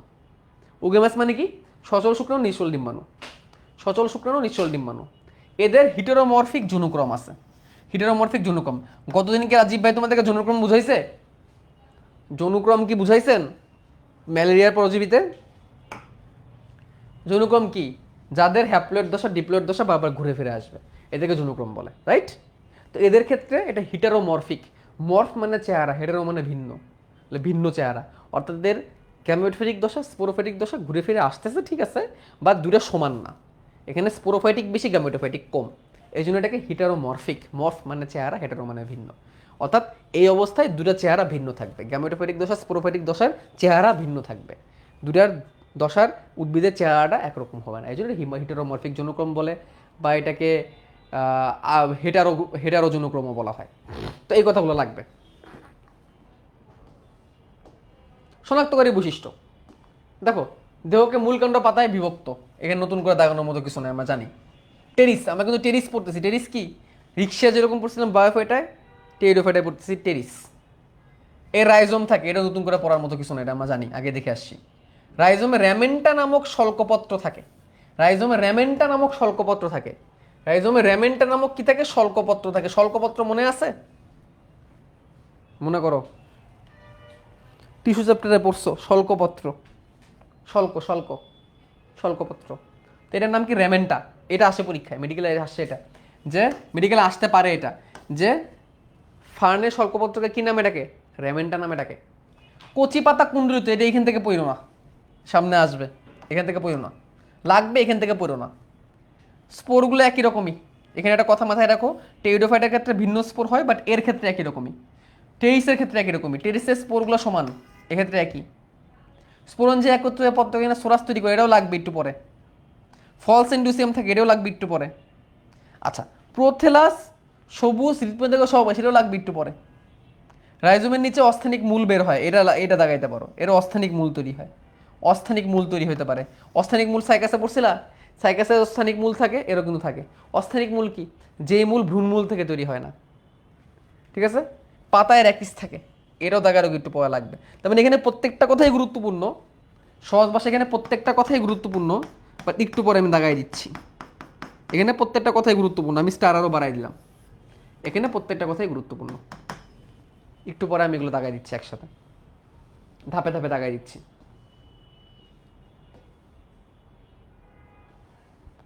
টেনিসের গুরুত্ব, ভাইয়া রিডিং পড়ে নিতে পারবে না, এক্সট্রা ইনফো, রিডিং পড়ে নিতে পারবে না, দাগায় দেওয়া আছে কি পড়তে পারে, যেমন কেরাটোপিটিস, কেরাটোটেরিস, এটাকে সালাদ হিসেবে ব্যবহার করা হয়।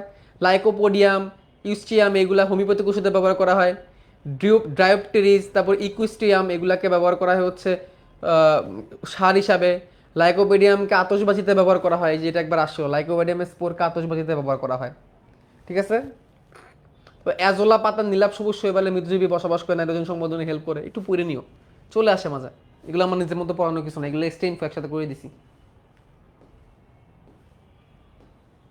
এই যে ফার্ন, এটা ফার্ন, এটা মস, এই যে মার্চেন্টিয়া, এই যে ফার্ন, এই যে এটা আধুনিক মস,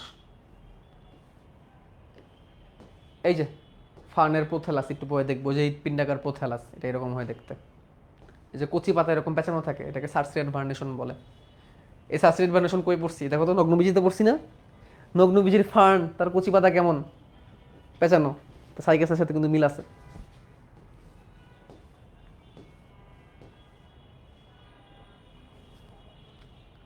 আচ্ছা, এখানে আর কিছু ইনফরমেশন বাদ আছে।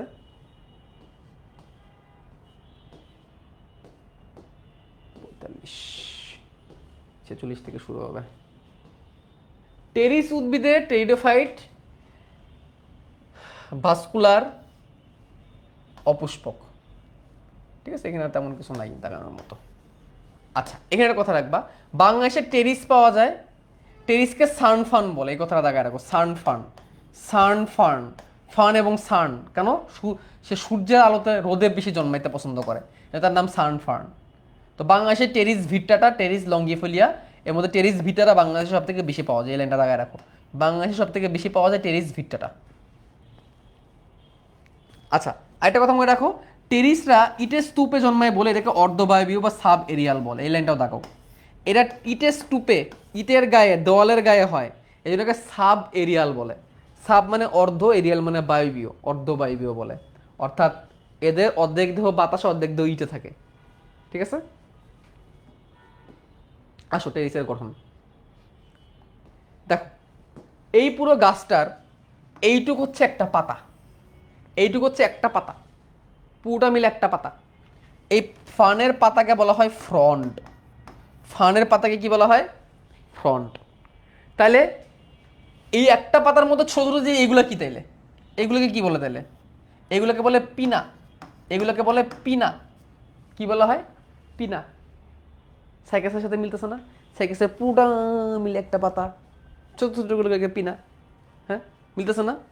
আচ্ছা, কচি পাতাকে বলা হয় ক্রোজিয়ার, কচি পাতাকে বলা হয় ক্রোজিয়ার। আর কচি পাতা যখন পেঁচায় থাকে তখন এটাকে বলে সার্সিনেট ভার্নেশন। কাণ্ড তৈরি করে রাইজোম, আর রাইজোমের নিচে থাকে মূল। এবার দেখো এই লাইনগুলো লিখছে এখানে। ফানের পাতাকে বলা হয় ফ্রন্ট, গুরুত্বপূর্ণ, 50 নম্বর এমসিকিউ।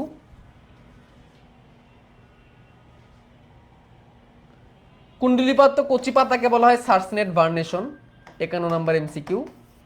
কুণ্ডলিত কচি পাতাকে বলা হয় ক্রোজিয়ার, 52 নম্বর এমসিকিউ। পাতার মধ্যে ছোট ছোট যেগুলো থাকে এগুলোকে বলে পিনা, 53 নম্বর এমসিকিউ। রাইজোমে থাকে শল্কপত্র, এই শল্কপত্রকে বলা হয় রেমেন্টাম, এটাকে বলা হবে 54 নম্বর এমসিকিউ। ঠিক আছে, র্যাকিস কি বুঝো? র্যাকিস পড়াইছিল তোমাদেরকে নগ্নবীজিতে। র্যাকিস কি? একটা পাতার, একটা পাতার মাঝখানে যেটা থাকে ওটা র্যাকিস, দুই দিক থেকে আরো অনেক উপপত্র তৈরি হয়, নগ্নবীজিতে পড়ার কথা। আচ্ছা, না পারলেও সমস্যা নাই। আর পাতার নিম্নতলে সোরাস উৎপন্ন হয়, সোরাই, এই কথাই লাগবে, একটু পরে পড়াবো তোমাদের এটা, এটা দাগায় রাখো 55 নম্বর এমসিকিউ হিসাবে। এই লাইনগুলোই উপরে লেখা ছিল যেগুলো আমি পড়াই নাই তোমাদেরকে, ওই মাঝখানে দেওয়া দেওয়া ছিল বৈশিষ্ট্যের মধ্যে। এই লাইনটা দাগায় রাখো, পত্রকের নিম্নতলে সোরাস উৎপন্ন হয়, এটা আমি একটু পরে পড়াবো এখান থেকে, সোরাস অনেক গুরুত্বপূর্ণ। আচ্ছা দেখো, এর কাণ্ড কাটলে এবার টিস্যুতন্ত্রে চলে যাব। টিস্যুতন্ত্রে একটা টিস্যুকে কয় ভাগে ভাগ করা যায়? 3 ভাগে। ত্বকীয় টিস্যু, ভিত্তি টিস্যু, পরিবহন টিস্যু। পরিবহন টিস্যুটাকে বলা হয় ভাস্কুলার বান্ডেল, যেটা জাইলেম আর ফ্লোয়েম দিয়ে তৈরি। ভিত্তি টিস্যুর মধ্যে আছে কর্টেক্স, অধতক, অন্ততক, পরিচক্র, এটসেট্রা। আর ত্বকীয় টিস্যুর মধ্যে আছে অ্যাপিডার্মিস। তো এখানে অ্যাপিডার্মিস আছে, এখানে অ্যাপিডার্মিস আছে, দ্যাটস ফাইন। এখানেও কর্টেক্স আছে, দ্যাটস স্ক্লেনকাইমা কোষ দিয়ে তৈরি, এই যে কর্টেক্স। এবং এর জাইলেম থাকবে আর ফ্লোয়েম থাকবে, এবং ভেতরে থাকবে জাইলেম, বারে থাকবে ফ্লোয়েম। তো এটা কি কেন্দ্রিক? জাইলেম কেন্দ্রিক। এই তো, এই তো। আর এটা দেখতে অনেকটা অশ্বক্ষুরাকৃতির মনে হয়, এই যে অশ্বক্ষুরাকৃতির স্টিলি মনে হয়। স্টিলি, স্টিলি কি? পরিচক্র থেকে ভিতরে যে জায়গাটা জাইলেম ফ্লোয়েম মজ্জা, এগুলোকে স্টিলি বলে। পড়ছো তো এগুলো না টিস্যু টিস্যুতন্ত্রে? স্টিলটা অশ্বক্ষুর আকৃতি। তো এখানে দেখো দেখো কি কি বলতে হবে। এদের অধতক থাকবে, অধতকটা 2 স্তর। এদের ভাস্কুলার বান্ডেল থাকবে হ্যাড্রোসেন্ট্রিক, এই কথাটাই লাগবে, এটাই আসে পরীক্ষায়, হ্যাড্রোসেন্ট্রিক ভাস্কুলার বান্ডেল 56। এদের হাইপোরামিস তো আছে অধতক। এটা কান্ডোমের, এটা র্যাকিসের, দুটো কিন্তু 2 জায়গা। দেখো এটা কিন্তু রাইজোমের পড়তেছে, রাইজোমে, রাইজোমে হ্যাড্রোসেন্ট্রিক। এখন আমরা র্যাকিসে আছি, র্যাকিস মানে যেখানে পাতা। আচ্ছা টেরিসের রাইজোমে, রাইজোম মানে নিচের অংশ, কাণ্ড। ভাস্কুলার বান্ডেলের প্রকৃতি দেখো সোলেন্টোস্টিলি বা ডিকটোস্টিলি। ঠিক আছে, কোথায় এটা, এটা কোথায়, রাইজোমে, এটা এক্সট্রা ইনফো, এটা এক্সট্রা ইনফো। এই নামগুলো একটু জেনে রাখো, সোলেন্টোস্টিলি আর ডিকটোস্টিলি।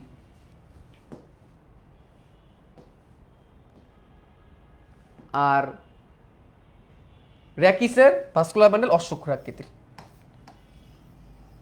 কটেক্সটা অশ্বক্ষুর আকৃতির। ঠিক আছে, এবং ওইটাও হ্যাড্রোসেন্ট্রিক। আর কিছু লাগবে না। পাতার ক্ষেত্রে, পাতার ক্ষেত্রে একই অবস্থা, পাতাও জাইলেম কেন্দ্রিক। এখানে স্পঞ্জে প্যালিসের প্যান ক্যামা থেকে এখানে পড়ার মতো কিছু নাই। আর এগুলো লাগবে না, বাদ দাও, এত কিছু পড়ে শেষ করতে পারবা না। মধ্যশিরা অঞ্চলে ভাস্কুলার বান্ডল বিদ্যমান যা পরিচক্র অন্ততক যুক্ত হয়ে থাকে। হ্যাঁ, এখানে একটু মনে রাখতে পারো, এর যে পাতা, পাতার মধ্যে পরিচক্র এবং অন্ততক দেখা যায়, এটা একটু এক্সট্রা ভাবে মনে রাখতে পারো। পাতার মধ্যে পরিচক্রের অন্ততক দেখা যায়, এইটা তোমরা আলাদাভাবে মনে রাখতে পারো। অন্য কোথাও পরিচক্র বা অন্ততক সেভাবে করে আমরা পাই নাই। ঠিক আছে, পরিচক্র বা অন্ততক সেভাবে করে আমরা পাই নাই, সুস্পষ্টভাবে পাই নাই, কিন্তু পাতার মধ্যে পরিচক্র অন্ততক পাওয়া গেছে, এটা একটু মনে রাখতে পারো। আচ্ছা, এর ক্ষেত্রে অঙ্গজ জনন, অযৌন জনন, যৌন জনন দুইটাই হয়। ঠিক আছে, এর ক্ষেত্রে অঙ্গজ জনন, অযৌন জনন, যৌন জনন, যৌন জনন তিনটাই হয়, এটা আটক করে রাখো। একটা কথা মনে রাখবা, মশের ক্ষেত্রে অঙ্গজ জনন এবং যৌন জনন হয়, অযৌন জনন হয় না। বলছিলাম কি না, বলছিলাম তো, মনে রাখবা, গুরুত্বপূর্ণ। ব্রায়োফাইটার অযৌন হয় না, ব্রায়োফাইটার শুধু যৌন আর অঙ্গজ হয়। কিন্তু মশের ক্ষেত্রে তিনটাই হয়, এই সরি ফার্নের ক্ষেত্রে তিনটাই হয়, অযৌন, যৌন, অঙ্গজ, তিনটাই হয়। এটা কিন্তু আলাদা করে মনে রাখতে হবে, এটা কিন্তু আলাদা করে মনে রাখতে হবে, কিন্তু তিনটাই হয়।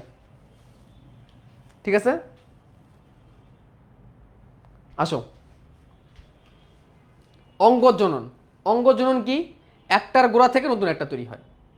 ঠিক আছে, যেমন ধরো অনেক সময় পরিণত রাইজোমের অংশ বিশেষ মারা যায় এবং অপরিণত শাখাগুলো বিচ্ছিন্ন হয়ে পড়ে, বিচ্ছিন্ন শাখাগুলো নতুন মূল পাণ্ড সৃষ্টির মাধ্যমে নতুন গাছ তৈরি করে। অর্থাৎ গাছটা মারা যাওয়া শুরু করে, কান রাইজোম খণ্ড খণ্ড হয়ে যায়, খণ্ড খণ্ড হয়ে যায়, যে জায়গাগুলো এখনো পরিপূর্ণ হইতে পারে নাই, ভার্নেশন আকারে আসছে, ওইখান থেকে নতুন চারা তৈরি হয়ে যায়, মানে দেহ থেকে নতুন চারা তৈরি হয়ে যায়, এখান থেকে পড়ার মতো কিছুই নেই। মারা যাবে, এই ফানের মশার মতোই মারা যাবে, যেটুক বেঁচে থাকবে ওখান থেকে নতুন গাছ হয়ে যাবে। মশার ক্ষেত্রে কি করছিল, নিচ থেকে মারা যাচ্ছিল, পিছনের অংশ থেকে মারা যাচ্ছিল, পিছনের অংশ মারা যাচ্ছে, এর মধ্যে উপরের অংশ কি করলো, বেঁচে আছে, তারা ঠিক করলো, আমরা আলাদা হয়ে আমরা নতুন করে তৈরি করে ফেলি। আর ফানের ক্ষেত্রে কি হইলো, সেই রাইজোম কিছুটা মারা গেল, রাইজোম মানেই কাণ্ড, কিছুটা মারা গেল, যেটুক টিকে ছিল অপরিণত অবস্থায়, সেগুলো আবার আলাদা হয়ে গেল, আলাদা নতুন অনেকগুলো গাছ তৈরি করে ফেললো, মানে মৃত্যু থেকে নতুন গাছের সৃষ্টি, মানে মৃত্যু থেকেই সৃষ্টি। ঠিক আছে, অযৌন জননে আসি। একটা কথা মাথায় রাখবা, এর অযৌন জনন আর যৌন জনন কাছাকাছি, এর অযৌন জনন আর যৌন জননটা অনেকটা কাছাকাছি, একই জায়গায়। ঠিক আছে, মানে একই রকমই, একই জায়গায় হয়। এটার জন্য আমি আগে থেকে তৈরি করা কিছু স্লাইড আমি তোমাদের দেখাই দিই, কারণ এগুলো তো পরীক্ষায় আসবে না। এই স্লাইড তোমাদের আমি দিয়ে দিব, সমস্যা নেই, কারণ সব একসাথে লেখা আছে, আমি তোমাদের দিয়ে দিব, সমস্যা নেই। এটা আমি হচ্ছে মিডিমিশন 10-এ পড়াইছিলাম, অনেকে তো পড়ছো মনে হয় এটা, তাই না, মিডিমিশন 10-এ।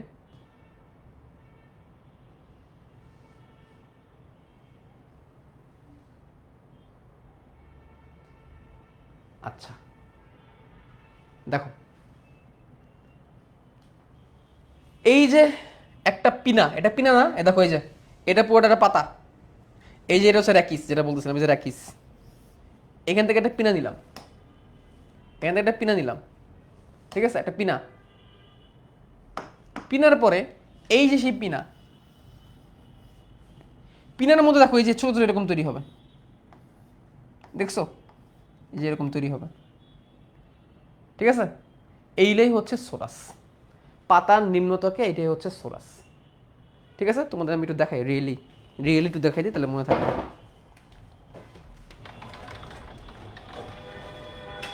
একটু দাঁড়াও।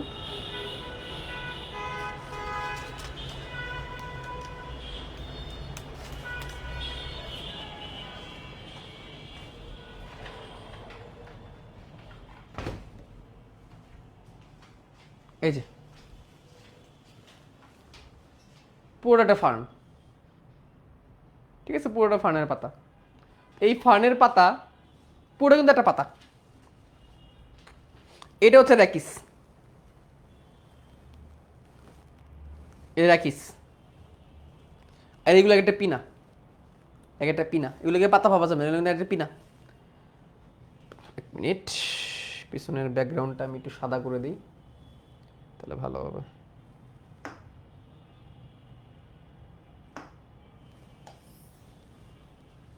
হ্যাঁ, তাহলে এই হচ্ছে র্যাকিস, এগুলো এক একটা পিনা, আর পোডামিনের একটা ফ্রন্ট, পোডামিনের একটা ফ্রন্ট। তো এই যে একটা পিনা যদি আমি ছিঁড়ি, তাহলে এখানে কিন্তু তুমি এর প্রচ্ছেদ পাবা, এর মধ্যে কিন্তু তুমি স্টিলি পাবা, অন্ততক পাবা, পরিচক্র পাবা, এইখানে প্রচ্ছেদগুলো র্যাকিস পাবা।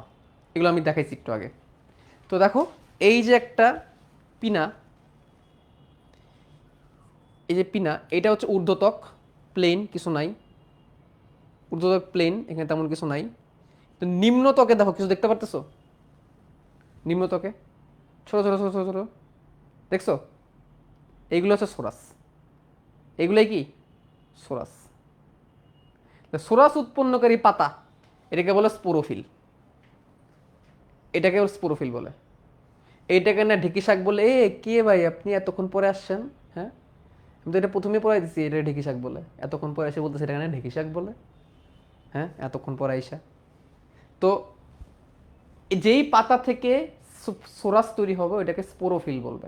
সবার ক্ষেত্রে থাকবে না, সব পাতা থাকবে না, তো এই পাতায় আছে এটা স্পোরোফিল। তো এই যে পিছনে এগুলো হচ্ছে সোরাস। অনেক ক্ষেত্রে দেখো ওই সোরাসগুলো একটা সাথে কানেক্ট থাকে, এখানে তো সেপারেট, দেখো তো সোরাসগুলো সেপারেট না? কি সুন্দর দেখছো, আল্লাহ কি সুন্দর সৃষ্টি। এখানে তো সোরাসগুলো সেপারেট, অনেক সময় কানেক্টেড থাকবে, কানেক্টেড থাকবে ওটাকে বলবে সাইনোসোরাস বা সিনোসোরাস, সাইনোসোরাস বা সিনোসোরাস। আর এই সোলাসের যদি কাছাকাছি যাও, এখান থেকে তো সম্ভব না আসলে, এর থেকে বেশি জুম তো আর সম্ভব না।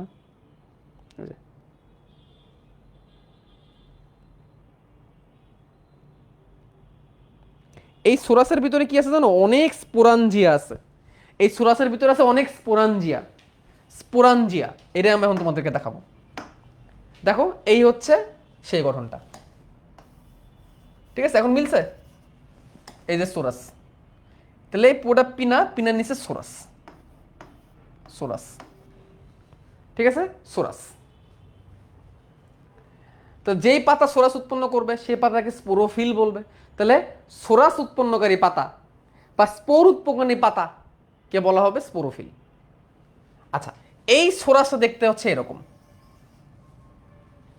সোরাসটা দেখতে এরকম, যেটার ভিতরে আছে কি স্পোরাঞ্জিয়া। এই যেটা হচ্ছে একটা স্পোরাঞ্জিয়া, এটা হচ্ছে একটা স্পোরাঞ্জিয়া, এটা হচ্ছে একটা স্পোরাঞ্জিয়া, এটা হচ্ছে একটা স্পোরাঞ্জিয়া।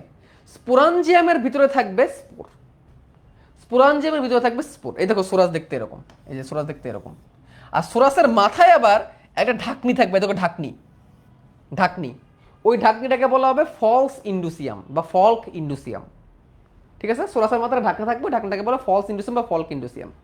তো এই দেখো এখানে আমি এটা আগে থেকে আঁকায় রাখছি। এই দেখো পাতা, এই যে সোরাস, সোরাস। এই সোরাসকে যদি জুম করি, এই যে এই সোরাসটাকে যদি আমি জুম করি, তাহলে যে এরকম দেখতে হবে, এই যে এরকম হবে দেখতে, এরকম। এইখানে এই যে এইগুলো হচ্ছে স্পোরাঞ্জিয়াম, এই যে এইগুলো হচ্ছে স্পোরাঞ্জিয়াম, এই যে এইগুলো হচ্ছে স্পোরাঞ্জিয়াম। এই যে পুরোটা হচ্ছে একটা সোরাস, এই যে এইটা, এই যে একটা সোরাস, এই একটা সোরাস, এই পুরোটা হচ্ছে এটা। এই সোরাসের মধ্যে এইগুলো হচ্ছে স্পোরাঞ্জিয়াম, এটা হচ্ছে স্পোরাঞ্জিয়াম, এটা হচ্ছে স্পোরাঞ্জিয়াম, যেটার ভিতরে স্পোর তৈরি হবে। আর এটা হচ্ছে ফল্ক ইন্ডুসিয়াম, যেটাতে ঢাকা থাকবে। আর দেখো এই জায়গাটা স্পোরাঞ্জিয়াম, আর এইটা হচ্ছে পাতার বডি। তাহলে এই জায়গাটাকে বলা হবে অমরা, এই জায়গাটাকে বলা হবে অমরা। অমরা কি বলতো? মায়ের সাথে বাচ্চা কানেক্ট থাকে কি দিয়ে? নারী দিয়ে। আর মা আর বাচ্চার দেহ মিলিত হবে কি তৈরি করে? অমরা। তাহলে স্পোরাঞ্জিয়ামের ভিতরে স্পোর তৈরি হবে নতুন জীব তৈরি করার জন্য, নতুন উদ্ভিদ তৈরি করার জন্য। আর সে মায়ের দেহে যে জায়গায় কানেক্টেড, পাতার সাথে যে জায়গায় কানেক্টেড, ওইটা হচ্ছে অমরা। আর যেটা দেখা থাকে ওটা ফ্যালসিন্ডিসিয়াম। ঠিক আছে? তাহলে এই হচ্ছে সোরাস। তো সোরাসের ভিতরে কি আছে? অসংখ্য স্পোরাঞ্জিয়াম। তাহলে এই হচ্ছে একটা স্পোরাঞ্জিয়াম। দেখো, এটা হচ্ছে একটা স্পোরাঞ্জিয়াম, এটা হচ্ছে একটা স্পোরাঞ্জিয়াম। স্পোরাঞ্জিয়ামের ভিতরে একটা বোটা থাকবে, এই যে বোটা, মুছে দিই। স্পোরাঞ্জিয়ামে কি থাকবে? যেটা বোটা থাকবে, এই যে বোটা, বোটা একটা মাথা, একটা মস্তক। তাহলে এই একটা বোটা থাকবে আর একটা মস্তক থাকবে, বোটা আর মস্তক। মস্তকের ভিতরে কি থাকবে? দেখো, মস্তকের জায়গাটাকে ক্যাপসুল নামে ডাকে, ক্যাপসুল, ক্যাপসুল নামে ডাকে। এই ক্যাপসুলের মধ্যে অনেকগুলো কোষ থাকে, একটা সেপারেট দেহের কোষ থাকে বা একটা লেয়ার থাকে, বা যেটা দিয়ে ধরো আটকানো থাকে, ত্বকীয়। এটার নাম হচ্ছে অ্যানুলাস। এটা অনেক কাইটিনময় হয়, অনেক পুরু হয় এবং পানিগ্রাহী হয়। আর এই জায়গায় যে সাদা, এইটাকে, এই কোষগুলোকে বলে স্টোমিয়াম। এটা অনেক পাতলা হয়, এটা অনেক কি হয়? পাতলা হয়। আর এটার ভিতরেই তৈরি হয় স্পোর মাতৃকোষ। এটার ভিতরে কি তৈরি হয়? স্পোর মাতৃকোষ, মানে ডিপ্লয়েড। এগুলো কিন্তু সব ডিপ্লয়েড। দেখো, ফানের দেহ গ্যামেটোফিলিক না স্পোরোফাইটিক? বলো, ফানের দেহ গ্যামেটোফিলিক না স্পোরোফাইটিক? অবশ্যই স্পোরোফাইটিক মানে ডিপ্লয়েড। আর এটাই হচ্ছে গদাকার। এই যে বললাম গদাকার, হনুমানের ইয়ের মতো। দেখো, এটা গদার মতো না? যে গদার মতো, এই যে গদাকার। যাই হোক, এটার ভিতরে থাকবে স্পোর মাতৃকোষ। মাতৃকোষ মানে এর মধ্যে কি হবে? মিউসিস হবে। কোনো মাতৃকোষে, জনন মাতৃকোষে কি হয়? মিউসিস হয়। তাহলে এই স্পোর কয়টা থাকবে? 16টা। কয়টা থাকবে? 16টা। একটা স্পোরাঞ্জিমের ভিতরে 16টি, একটা স্পোরাঞ্জিমের ভিতরে 16টি স্পোর মাতৃকোষ থাকবে। একটা স্পোরাঞ্জিমের ভিতরে 16টি স্পোর মাতৃকোষ থাকবে। ঠিক আছে? এইখানে এখন মিওসিস হবে। মিওসিসে 4টা হ্যাপ্লয়েড স্পোর তৈরি করবে। তার মানে কতগুলো? 64টা। কারণ 16টা স্পোর মাতৃকোষ। তাহলে দেখো, একটা স্পোরাঞ্জিয়াম, তার ভিতরে 16টা স্পোর মাতৃকোষ। মিওসিস প্রক্রিয়া বিভাজিত হলে কয়টা হবে? 64টা। 64টা কি হবে? হ্যাপ্লয়েড স্পোর হবে। তাহলে যদি প্রশ্ন করি, টেরিসের গ্যামেটোফাইটিকের প্রথম কোষ কোনটা? ওই যে ওই এর মতো, আবৃতবীজ উদ্ভিদের মতো, উদ্ভিদ জননের মতো, উদ্ভিদ প্রজননে পড়ছিলাম। হ্যাপ্লয়েড প্রথম কোষ বা গ্যামেটোফাইটিকের প্রথম কোষ। এখন বুঝছো গ্যামেটোফাইটিক আর স্পোরোফাইটিক মানে কি? তাহলে এখানে গ্যামেটোফাইটিকের প্রথম কোষ হচ্ছে spore, haploid spore, haploid spore, haploid spore. তাহলে স্পোর হয়ে গেল। এখন দেখো, পরিপক্ক হলে এখানে পানির সংস্পর্শ আসলে এই যে সাদা যে জায়গাটা, যেটাকে আমরা স্টোমিয়াম বলছি, এটা পাতলা, এটা ফেটে যাবে। এটা ফেটে শত শত হ্যাপ্লয়েড স্পোর বের হয়ে চলে আসবে। এই হ্যাপ্লয়েড স্পোরগুলো বের হয়ে চলে আসবে। দেখছো, হ্যাপ্লয়েড স্পোরগুলো বের হয়ে চলে আসবে। কোন জায়গায় ভাঙছে দেখো তো? স্টোমিয়াম নামক জায়গায় ভাঙছে। অ্যানুলাসে ভাঙছে, এই যে হলুদটা হচ্ছে অ্যানুলাস। অ্যানুলাস ভাঙছে না, স্টোমিয়াম ভাঙছে। এটা পাতলা। অ্যানুলাস ভাঙবে না, অ্যানুলাস পুরু, কাঠিনময়, পানি শোষণ করে, কিন্তু আর কিছু হয় না। আর এটা পানি পাইলে ফেটে যায়। এখন এই স্পোর অঙ্কুরিত হবে, এই স্পোর অঙ্কুরিত হবে। এই যে স্পোরগুলো মাটিতে পড়ছে, এই স্পোর অঙ্কুরিত হবে। এই স্পোর কি হবে? অঙ্কুরিত হবে। এই স্পোর অঙ্কুরিত হয়ে এই যে স্পোর বারবার মাইটোসিস প্রক্রিয়া বিভাজিত হবে। দেখছো হ্যাপ্লয়েডে যে মাইটোসিস হয়, দেখছো হ্যাপ্লয়েড কোষে মাইটোসিস হয়, বিশেষ হয়। এই যে হ্যাপ্লয়েডে মাইটোসিস হচ্ছে, এই যে মাইটোসিস হবে। মাইটোসিস হয়ে সেটা হৃৎপিণ্ডাকার ধারণ করবে, হৃৎপিণ্ডাকার ধারণ করবে। তাহলে কি তার প্রজনন হইল না? নতুন একটা উদ্ভিদ তৈরি হয়ে গেল না? হৃৎপিণ্ডাকার। এটা সবুজই, স্বতন্ত্র, নিজে নিজে বাস করতে পারে। তাহলে এটা জনন হয়ে গেল। এটা হচ্ছে অযৌন জনন। এখানে কোনো শুক্রাণু মিলিত হয়েছে? এতক্ষণ যেগুলো পড়াইছি, এখানে কোনো শুক্রাণু মিলিত হয়েছে না। কার মাধ্যমে হয়েছে? স্পোরের মাধ্যমে হয়েছে। এটা কি জনন? অযৌন জনন। এটা একটা অযৌন জনন। কারণ আমি তো একটা উদ্ভিদ পেয়েই গেছি। আমি তো আমি তো অযৌন জনন পেয়েই গেছি, পাইছি না? অযৌন জনন তো পেয়েই গেছি। আমি তো একটা উদ্ভিদ পেয়েই গেছি। এইটাই হচ্ছে হৃৎপিণ্ডাকার প্রোথ্যালাস। এটা কি? হৃৎপিণ্ডাকার প্রোথ্যালাস। এই প্রোথ্যালাসটা সবুজ, বহুকোষী, সবুজী। কারণ সে সালোক সংশ্লেষণ করতে পারে, নিজের খাদ্য নিজে তৈরি করতে পারে এবং স্বনির্ভর। সে হ্যাপ্লয়েডের উপর নির্ভরশীল না, ডিপ্লয়েডের উপর নির্ভরশীল না। তাহলে একটা জিনিস খেয়াল করো, মশের বেলায় কি ছিল? তার ডিপ্লয়েডটা হ্যাপ্লয়েডের উপর নির্ভরশীল ছিল। এখানে কেউ কারোর উপর নির্ভরশীল? আগে যে ফান্ডটা ছিল ওটা কি নির্ভরশীল ছিল কারোর উপর? না। এখানে যে সে কি কারোর উপর নির্ভরশীল? না, সেটা পূর্ণাঙ্গ উদ্ভিদ হিসেবে বিরাজ করতে পারবে। ঠিক আছে, এবং সে সহবাসী। সহবাসী কেন? এই দেখো ফ্লাক্স আকৃতির আর্কিগোনিয়াম আর ডিম্বাকৃতি গোলাকৃতির অ্যান্থেরিডিয়াম। তাহলে এই হচ্ছে স্ত্রী যৌনাঙ্গ, এই হচ্ছে পুংযৌনাঙ্গ। পুরোটাই এখানে আছে, পুরোটাই এখানে আছে। তাহলে এটা সহবাসী। কেমনে মনে রাখবো? দেখো এই যে প্রোথেলাস, এটা এরকম হৃৎপিণ্ডাকার, এরকম একটা খাস থাকবে, যে অগ্রস্থ খাস, এর নিচের দিকে রাইজোয়েট তৈরি করছে, দেখছো? এই যে রাইজোয়েট। কারণ কেন রাইজোয়েট তৈরি করছে? কারণ তার তো মাটি থেকে পুষ্টি নিতে হবে। এই রাইজোয়েটের এই জায়গাটায় থাকবে, নিচের দিকে থাকবে অ্যান্থেরিডিয়াম, আর উপর দিকে থাকবে ফ্লাক্স আকৃতির আর্কিগোনিয়াম বা স্ত্রী যৌনাঙ্গ। কেমনে মনে রাখবো? দেখো এগুলো দেখতে দাড়ির মতো লাগতেছে না? দাড়ির মতো দেখতে, এরকম দাড়ির মতো, দাড়ি কাটা থাকে, পুরুষদের থাকে, তাহলে দাড়ির কাছাকাছি কি থাকবে? অ্যান্থেরিডিয়াম। আমি এমনি মনে রাখতাম। ঠিক আছে। আচ্ছা, এই অ্যান্থেরিডিয়াম থেকে তৈরি হবে 20 থেকে 50টি শুক্রাণু, বহু ফ্লাজেলাযুক্ত। এই যে বহু ফ্লাজেলাযুক্ত শুক্রাণু তৈরি হবে। এই আর্কিগোনিয়াম থেকে তৈরি হবে, এই আর্কিগোনিয়াম থেকে তৈরি হবে ডিম্বাণু, যেটা আর্কিগোনিয়াম। এই যে চারিদিকে বন্ধাকোষ, এই যে বন্ধাকোষ, এই যে বন্ধাকোষ, আর্কিগোনিয়াম। আর্কিগোনিয়ামের আবার কি থাকবে? আর্কিগোনিয়ামের পেট থাকবে, ঘাড় থাকবে। আর্কিগোনিয়াম এরকম ফেটে যাবে, ভিতরে থাকবে ডিম্বাণু।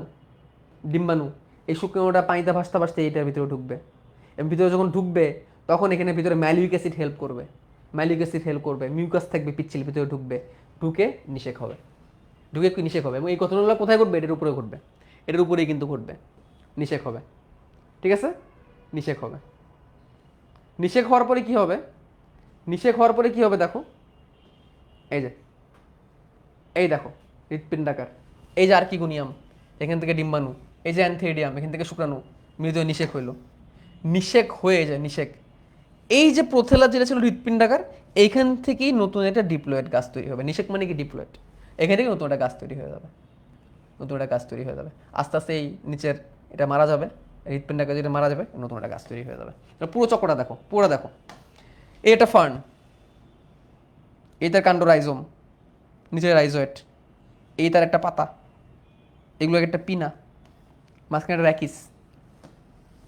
এই পিনার নিচে তৈরি হয়েছে সোরাস, এই একটা সোরাস। সোরাস উৎপন্নকারী পাতাকে স্পোরোফিল। সোরাসের মধ্যে কি আছে? স্পোরাঞ্জিয়াম আছে। স্পোরাঞ্জিয়ামের ভিতরে কি? এই হচ্ছে স্পোরাঞ্জিয়াম, গদাকার। এর বোড়া থাকবে, ক্যাপসুল থাকবে। এর ভিতরে কি তৈরি হবে? 16টা স্পোর মাতৃকোষ তৈরি হবে। হ্যাপ্লয়েড পদ্ধতিতে 64টা স্পোর হবে। 64টা স্পোর মিওসিস প্রক্রিয়া বের হবে। হ্যাপ্লয়েড স্পোর মাটিতে পড়বে, অঙ্কুরিত হবে, অঙ্কুরিত হয়ে হৃৎপিণ্ডাকার ধারণ করবে। এই হৃৎপিণ্ডাকারের মধ্যে থাকবে আর্কিগোনিয়াম, অ্যান্থেরিডিয়াম। অ্যান্থেরিডিয়াম থেকে তৈরি হবে শুক্রাণু, আর্কিগোনিয়াম।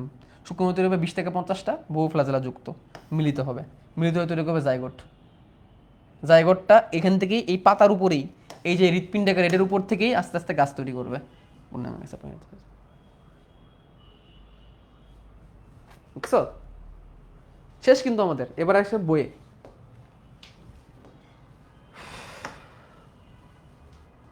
এবার দেখো, খালি দাগাবো। দেখো পিনার নিম্নতকে স্পোরাঞ্জিয়া তৈরি হয়।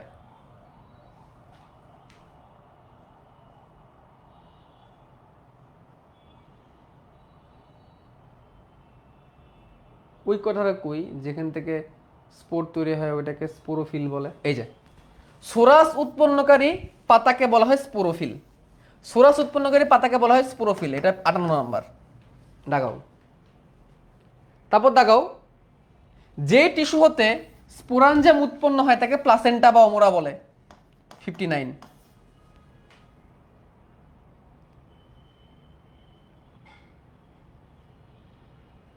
তারপরে ঢাকনা থাকে, ঢাকনাটাকে বলে ফল্ক ইন্ডুসিয়াম। 60। স্পোরাঞ্জিয়ামের ভিতরে, সোরাসের ভিতরে থেকে অনেকগুলো স্পোরাঞ্জিয়াম। ঠিক আছে, স্পোরাঞ্জিয়ামের গঠন, স্পোরাঞ্জিয়ামের কয়টা বন্ধ থাকে? 3 অংশ থাকে, অ্যানুলাস, স্টোমিয়াম আর বৃন্ত। অ্যানুলাসটা কি? এটা হচ্ছে 61 নাম্বার। অ্যানুলাসটা কি? কাইটিনযুক্ত পুরু, কাইটিনযুক্ত পুরু এবং পানিগ্রাহী। স্টোমিয়াম কি? স্টোমিয়াম হচ্ছে ওই জায়গা থেকে স্পোর ফেটে বের হয়ে আসে, এবং এটা কেমন হয়? পাতলা হয়। এটা কেমন হয়? পাতলা হয়। আর বৃন্ত নিচে থাকে একটা বোটা, এটা হচ্ছে 61 নাম্বার। এটা হচ্ছে 61 নাম্বার। এই যে দেখো, পাতার টিস্যু, ফল্ক ইন্ডুসিয়াম, স্পোরাঞ্জিয়াম, অমরা, স্পোরাঞ্জিয়াম, বোটা, ক্যাপসিউল, পুরু, অ্যানুলাস, কাইটিনময়, পাতলা, স্টোমিয়াম, স্পোর মাতৃকোষ, মিউসিস প্রক্রিয়া বিভাজিত হয়ে স্পোর। মিলতেছে? মিলে? বলো মিলে কিনা? হ্যাঁ। ক্যাপসুলের ভিতরে টিস্যুকে বলে স্পোরোজেনাস টিস্যু, যেখান থেকে স্পোর তৈরি হয়, স্পোর মাতৃকোষ তৈরি হয়। আচ্ছা, স্পোর মাতৃকোষ ডিপ্লয়েড 16টা থাকে। কত নাম্বার? 62 নাম্বার। এখানে মিওসিস হয়, 64টি স্পোর তৈরি করে, 64টি স্পোর তৈরি করে। 63 নাম্বার এমসিকিউ। স্পোরগুলো গাঢ় বাদামি বর্ণের, আমি একই বৈশিষ্ট্যটা দাগায় রাখো। স্পোরিয়াম ফেটে যায়, এদিক সেদিক চলাফেরা করে, বাইরে ছড়িয়ে যায়, এগুলো একটু দাগা, এগুলো পরে নিও। পানি পানি টান পরে, স্টোমিয়াম ফেটে যায়, অ্যানুলাস ওই দিকে নড়াচড়া করে, স্পোরাঞ্জিয়ার মধ্যে স্পোরগুলো বাইরে ছড়িয়ে পড়ে, একটু নিজেরা পরে নিও। আচ্ছা, স্পোর মাটিতে পড়ে, মাটিতে পড়ে আর্দ্র বস্তুর সংস্পর্শে আসলে অঙ্কুরিত হয়। আর্দ্র বস্তুর সংস্পর্শে আসলে অঙ্কুরিত হয়, এটা কোনো নাম্বার দেওয়া দরকার না, বাট জেনে রাখো। এরপরে মাইটোসিস হয়, ক্রমাগত কি হয়? মাইটোসিস হয়, মাইটোসিস হয়, খুবই গুরুত্বপূর্ণ। স্পোরে কি হয়? মাইটোসিস। এবং সবুজ হৃৎপিণ্ডাকার অঙ্গ তৈরি করে, এটা ফানের গ্যামেটোফাইট। হৃৎপিণ্ডাকার গ্যামেটোফাইটকে প্রোথেলাস বলে, এটা দেখাও। ফানের হৃৎপিণ্ডাকার গ্যামেটোফাইটকে প্রোথেলাস বলে। এই প্রোথেলাসে কি থাকে? অগ্রস্ত খাস থাকে, আমরা দেখছি। প্রোথেলাস সবুজ, প্রোথেলাস বহুকোষী, স্বতন্ত্র এবং সবুজী এবং উভলিঙ্গ, এটা দেখাও। 67। অঙ্কীয় তলে খাঁজার দিকে তৈরি হয় আর্কিগোনিয়াম, আর রাইজোরের দিকে তৈরি হয় অ্যান্থোডিয়াম। ঠিক আছে, এজন্য একে সহবাসীও বলা হয়। এটা দেখাও 68। এই যে সেই চিত্র, হৃৎপিণ্ডাকার, অগ্রস্ত খাস, খাঁজার কাছাকাছি আর্কিগোনিয়াম, নিচের দিকে থেকে রাইজোরের কাছে অ্যান্থোডিয়াম। আচ্ছা, কিছু কথা আছে। একটি অনুকূল পরিবেশে অঙ্কুরিত হয়ে 4 থেকে 6 কোষ বিশিষ্ট একটি সূত্র সৃষ্টি করে, যাকে প্রোটোনেমা বলে। প্রোটোনেমা দুই পাশে বারবার বিভাজিত হয়ে হৃৎপিণ্ডকে সবুজ পোথেলাস তৈরি করে। পোথেলাস হলো ফার্নের পূর্ণাঙ্গ গ্যামেটোফাইটিক দেহ। Azibur sir information. Azibur sir আরও সুন্দর করে বলছে যে ওই স্পোরটা প্রথমে 4 থেকে 6 কোষ বিশিষ্ট একটা সূত্র তৈরি করে, এটার নাম হচ্ছে প্রোটোনেমা। এখানে আমাদের মশারও ছিল। তারপর সেই প্রোটোনেমা আস্তে আস্তে পোথেলাসে পরিণত হয়। এটা Azibur sir information.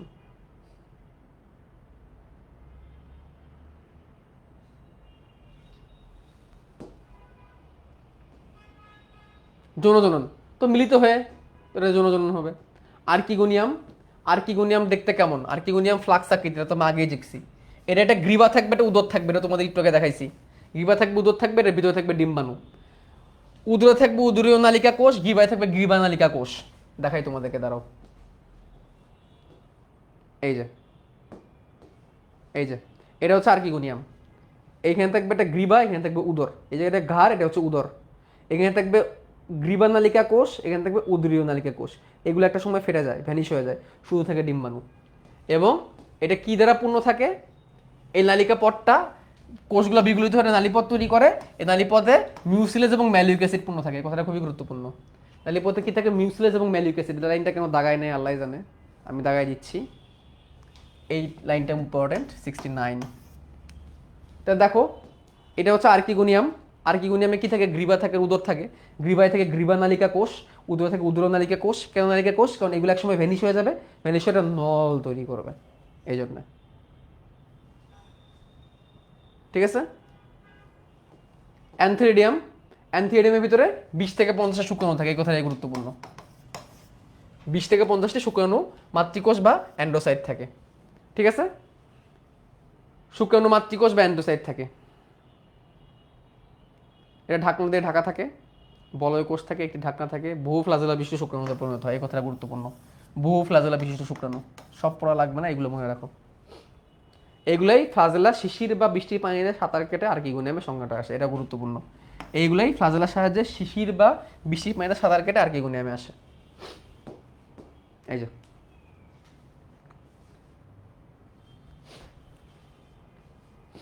Archegonium malic অ্যাসিডের ফলে শুক্রাণুর সাথে আকৃষ্ট হয়, নিষেক্রিয়ার ফলে জাইগোট। জাইগোট তৈরিগুলো আমরা পারবো। জাইগোট হচ্ছে উস্পোর বা স্পোরোফাইটিকের প্রথম কোষ। দাগায় রাখো। স্পোরোফাইটিকের প্রথম কোষকে জাইগোট। স্পোরোফাইটিকের প্রথম কোষকে জাইগোট। স্পোরোফাইটিকের প্রথম কোষকে জাইগোট। তরল শীর্ষ তরলে ম্যালিক অ্যাসিড যে রাসায়নিক পদার্থ তৈরি হয় তা আকৃষ্ট করে কতগুলো শুকনো বৃষ্টি পানিতে আসে। এগুলা আজিবুর স্যার, এগুলো আমাদের স্যারের বইয়ের মধ্যেও আছে, কেন যে অ্যাড করছিলাম নিজেও যাই না। তো শেষ, তো টেরিস তো শেষ।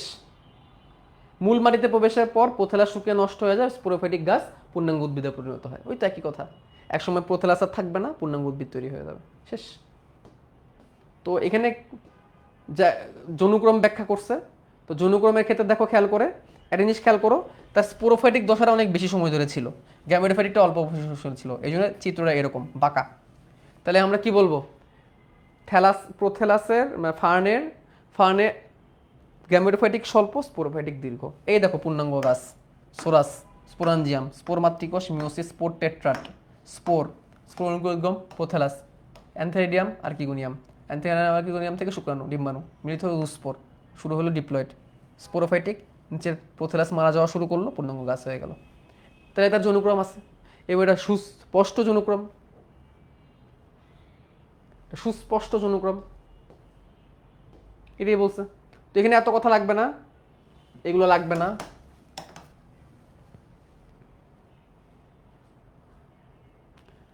এটাকে হিটেরোমরফিক বা বিষমাকৃতির জনুক্রম বলে, কারণ দুটা সেম না। 73 না, কত নাম্বার, 73 নাম্বার না? আচ্ছা, যে জনুক্রমে রেণুধর স্পোরোফাইটিক এবং গ্যামেটোফাইটিক দুই দশায় সমান তাকে ডিপ্লোবায়োন্টিক জনুক্রম বলে। তো এটা দুটো সমান না, এটা ভিন্ন, এই জন্য এটা হিটেরোবায়োন্টিক জনুক্রম। মশার ক্ষেত্রে ভিন্ন, এই জন্য হিটেরোবায়োন্টিক জনুক্রম। ফানের ক্ষেত্রে ভিন্ন, এই জন্য হিটেরোবায়োন্টিক। ফানের ক্ষেত্রে হিটেরোবায়োন্টিক। তাহলে একটা হচ্ছে হিটেরোমরফিক, একটা হিটেরোবায়োন্টিক, দুটো কিন্তু দুই জিনিস। ঠিক আছে, হিটেরোমরফিক মানে কি, দুই দশায় চেহারা যদি সেম থাকে তাহলে হিটেরোমরফ, মরফ মানে চেহারা, উদ্ভিদের গঠন যদি সেম থাকে। আর বায়োন্টিক কোনটা, যে দুইটা দশায় সমান সময় ছিল কিনা, তাহলে বায়োন্টিক। ঠিক আছে, আকার আকৃতিভাবে ভিন্ন, তাহলে হিটেরোবায়োন্টিক। এটুকু মনে রাখো, ফার্ন হচ্ছে হিটেরোবায়োন্টিক এবং হিটেরোমরফিক দুটাই। ঠিক আছে। আচ্ছা, এখানে টেরিসের অর্থনৈতিক গুরুত্ব দিচ্ছে, টেরিসের অর্থনৈতিক গুরুত্ব আমরা এখান থেকে পড়বো, এই যে এখান থেকে। এটা হচ্ছে আলিম স্যার ইনফরমেশন। টেরিসের অর্থনৈতিক মূল্য খুব কম, হাই হাই।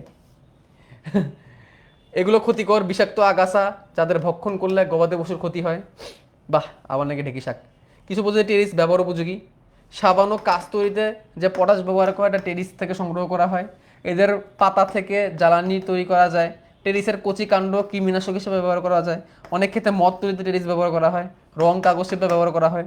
কয়েক পদ্ধতি টেরিস শাক হিসেবে খাওয়া যায়, যেমন ঢেকি শাক। এই তো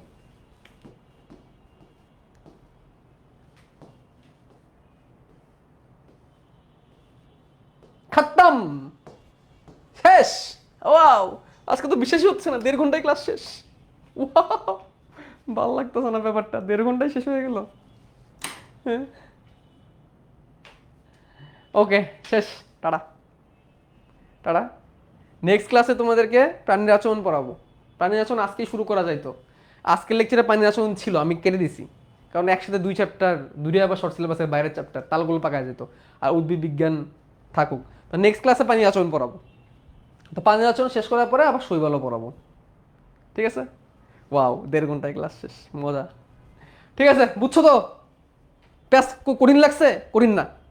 আরেকটা বলছে আরেকটা চ্যাপ্টার পড়েন, এত তেল কেন, এত কে? ভাল লাগছে কিনা বলো?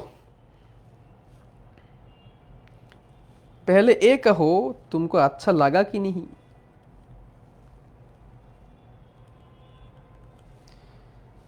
ভালো লাগলে আলহামদুলিল্লাহ। আর এই স্লাইডও দিয়ে দিব তোমাদেরকে, এই যে এই স্লাইডটাও দিয়ে দিব। কয়টা এমসিকিউ বললাম? 74টা, বেশি না? 72টা, 74টা এমসিকিউ, 75টাও হয় নাই। ওকে, আল্লাহ হাফিজ। আহ